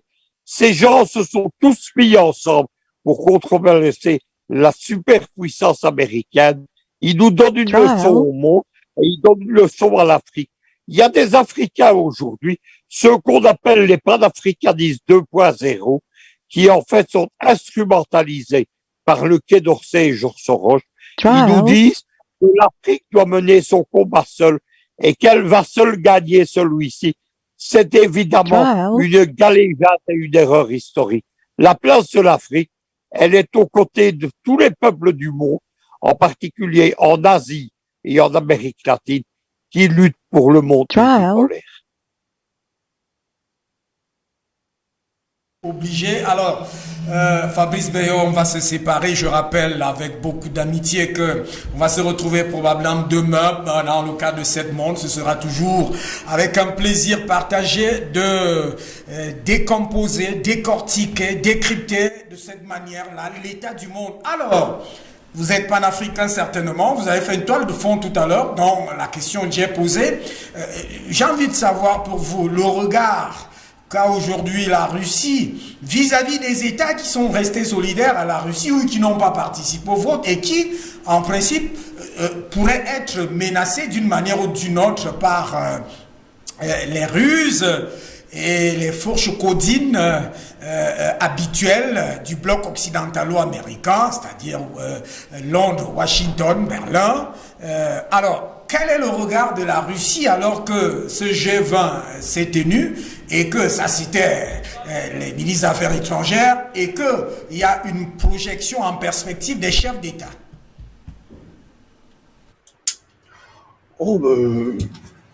Il y a encore beaucoup de choses, comme je vous l'ai indiqué, qui va se dérouler d'ici là, puisque nous sommes dans une accélération. Chaque jour apporte son lot de nouveautés qui va en fait dans le sens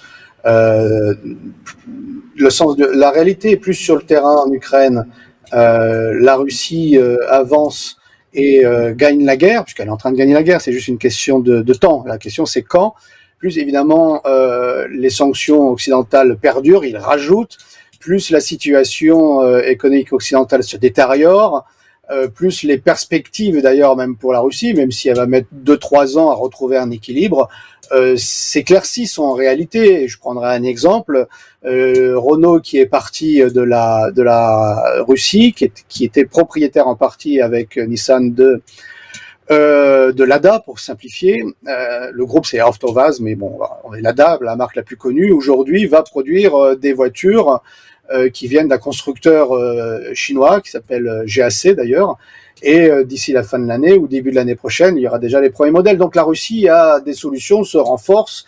Donc le G20, qu'est-ce que c'est pour elle? C'est simplement valider des accords géopolitiques précédents par rapport à des gens qui fonctionnent d'une manière rationnelle, d'une manière civilisée et diplomatique, à savoir de comprendre qu'on n'a pas tous les mêmes intérêts des fois, et qu'il faut trouver des points communs, qu'il faut trouver des solutions acceptables par tout le monde, et non pas être dans une politique évidemment de chantage, comme je vous l'ai déjà précisé précédemment. Donc la Russie, elle, a toujours été claire. Vous savez, Macron, dans un reportage à la gloire du président français sur les médias français, ils avaient fait quelque chose qu'on ne fait jamais d'un point de vue diplomatique, c'est mettre des parties, pas la totalité comme par hasard, d'une discussion diplomatique, donc secrète par défaut, entre Macron et Vladimir Poutine quelques jours avant le 24 février. Et vous avez la démonstration que le discours de Macron en arrière-plan et devant est totalement différent. Au reportage, c'est ridicule, entre parenthèses, ils ne se rendent même pas compte comment ils ont utilisé Macron. Ce qui prouve le niveau d'ailleurs, même aujourd'hui, des équipes de communication qui se pensent toutes puissantes à l'Élysée. Mais il y avait la démonstration que le discours que tient Poutine dans les discussions diplomatiques et tête à tête avec les chefs d'État, c'est le même discours qu'il tient lors des conférences de presse publiques à la face du monde. Il n'y a pas de double discours. Les arrangements diplomatiques, ça c'est une chose. Mais maintenant, le discours sur le fond est identique. La Russie dit publiquement ce qu'elle dit, ce qu'elle dit en privé, allons-nous dire. Donc la Russie au G20, et je vais conclure dessus pour ne pas rallonger mon intervention, la Russie sur le G20 viendra d'une manière renforcée, avec un bloc occidental diminué, peut-être plus excité, mais diminué, pour discuter concrètement d'alternatives dans les échanges bancaires, d'alternatives dans les échanges énergétiques, d'alternatives dans les échanges économiques, pour pouvoir continuer, face à la mauvaise volonté, allons-nous dire d'une manière diplomatique du bloc occidental, de participer à la marche du monde. C'est en cours entre la Chine et la Russie dans beaucoup de ces domaines. Ça doit être et ça veut être élargi au reste du monde. Donc la Russie viendra en expliquant sa position, en pointant du doigt les mensonges des Occidentaux et en proposant d'une manière commune des solutions alternatives permettant de continuer la marche du monde, la croissance des pays, sans tenir compte effectivement de ce monde occidental qui a démontré à l'heure d'aujourd'hui qu'elle n'était pas capable de réforme, comme ils ont tellement l'habitude de dire, qu'elle était incapable de réforme et surtout de prise de conscience du changement des rapports de force. Le rapport de force est aujourd'hui dans les alliances géopolitiques alternatives parce qu'ils se font entre gens civilisés, ils se font de manière correcte, ils se font avec des solutions communes, et non pas imposées comme l'Occident qui pense qu'elle est le centre du monde aujourd'hui. Malheureusement pour elle, je dis ça parce que je suis aussi un Européen, malheureusement pour elle, elle ne l'est plus.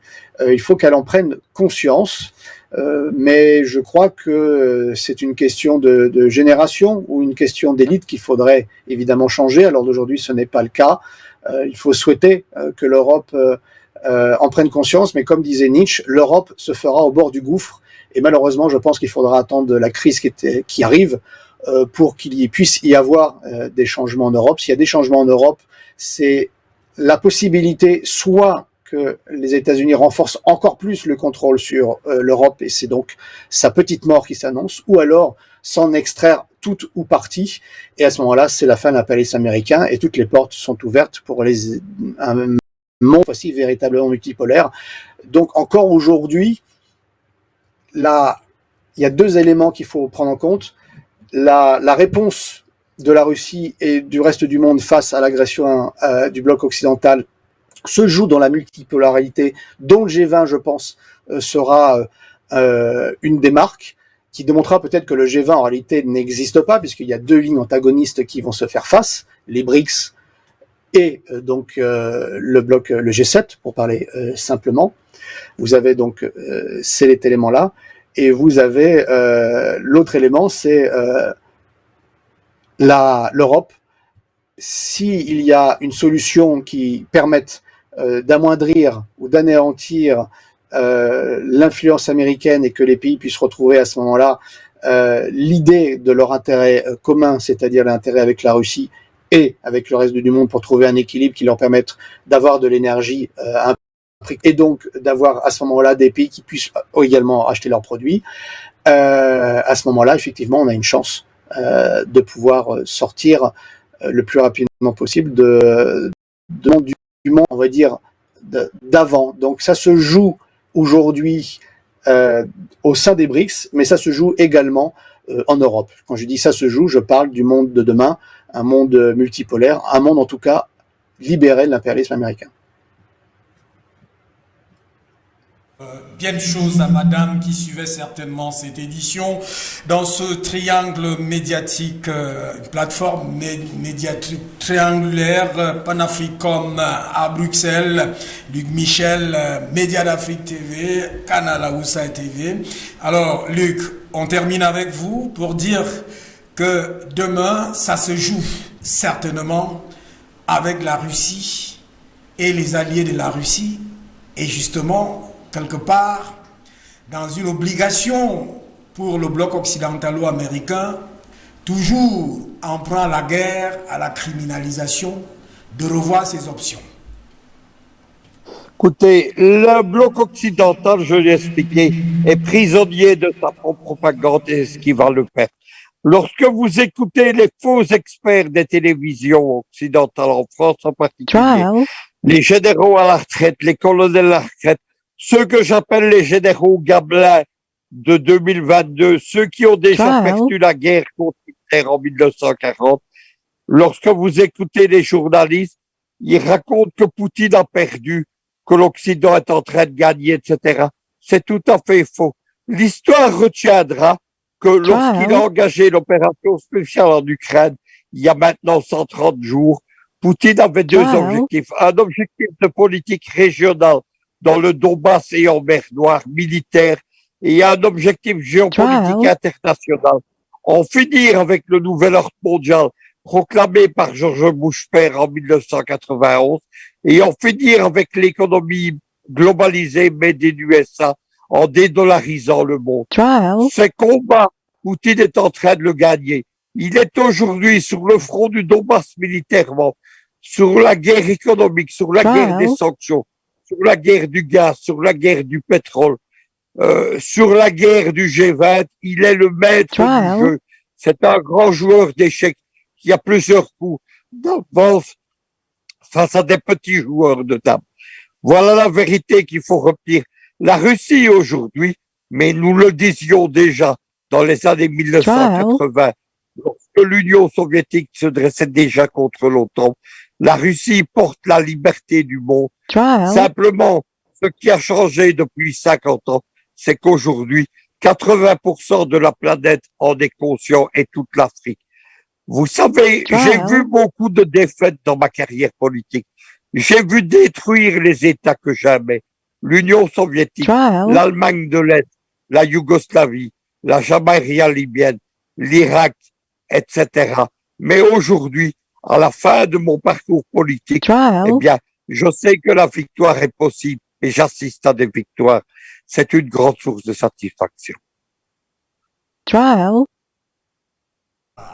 Beaucoup d'amitié à vous et qui sont toujours renouvelées dans cette compréhension du monde, dans ces clés du monde que vous venez de donner avec une expertise froide, claire, juste et honnête et vraie, pas dans cette propagande de l'empire du mensonge qui ne cesse de vouloir enfumer le monde dans un cercle de prédation. Vous avez évoqué tout à l'heure que tout l'argent bloqué de la Russie est en train d'être sera certainement utilisé dans la prédation et le vol pour soi-disant construire ou reconstruire l'Ukraine. Merci pour toute cette expertise avec vous. On va se retrouver demain dans un autre registre, ce sera 7 mondes. Merci à vous Luc Michel, cinquantenaire dans le combat. Merci à toi Fabrice Béor, bien de choses à madame et aux enfants et à la famille à Moscou.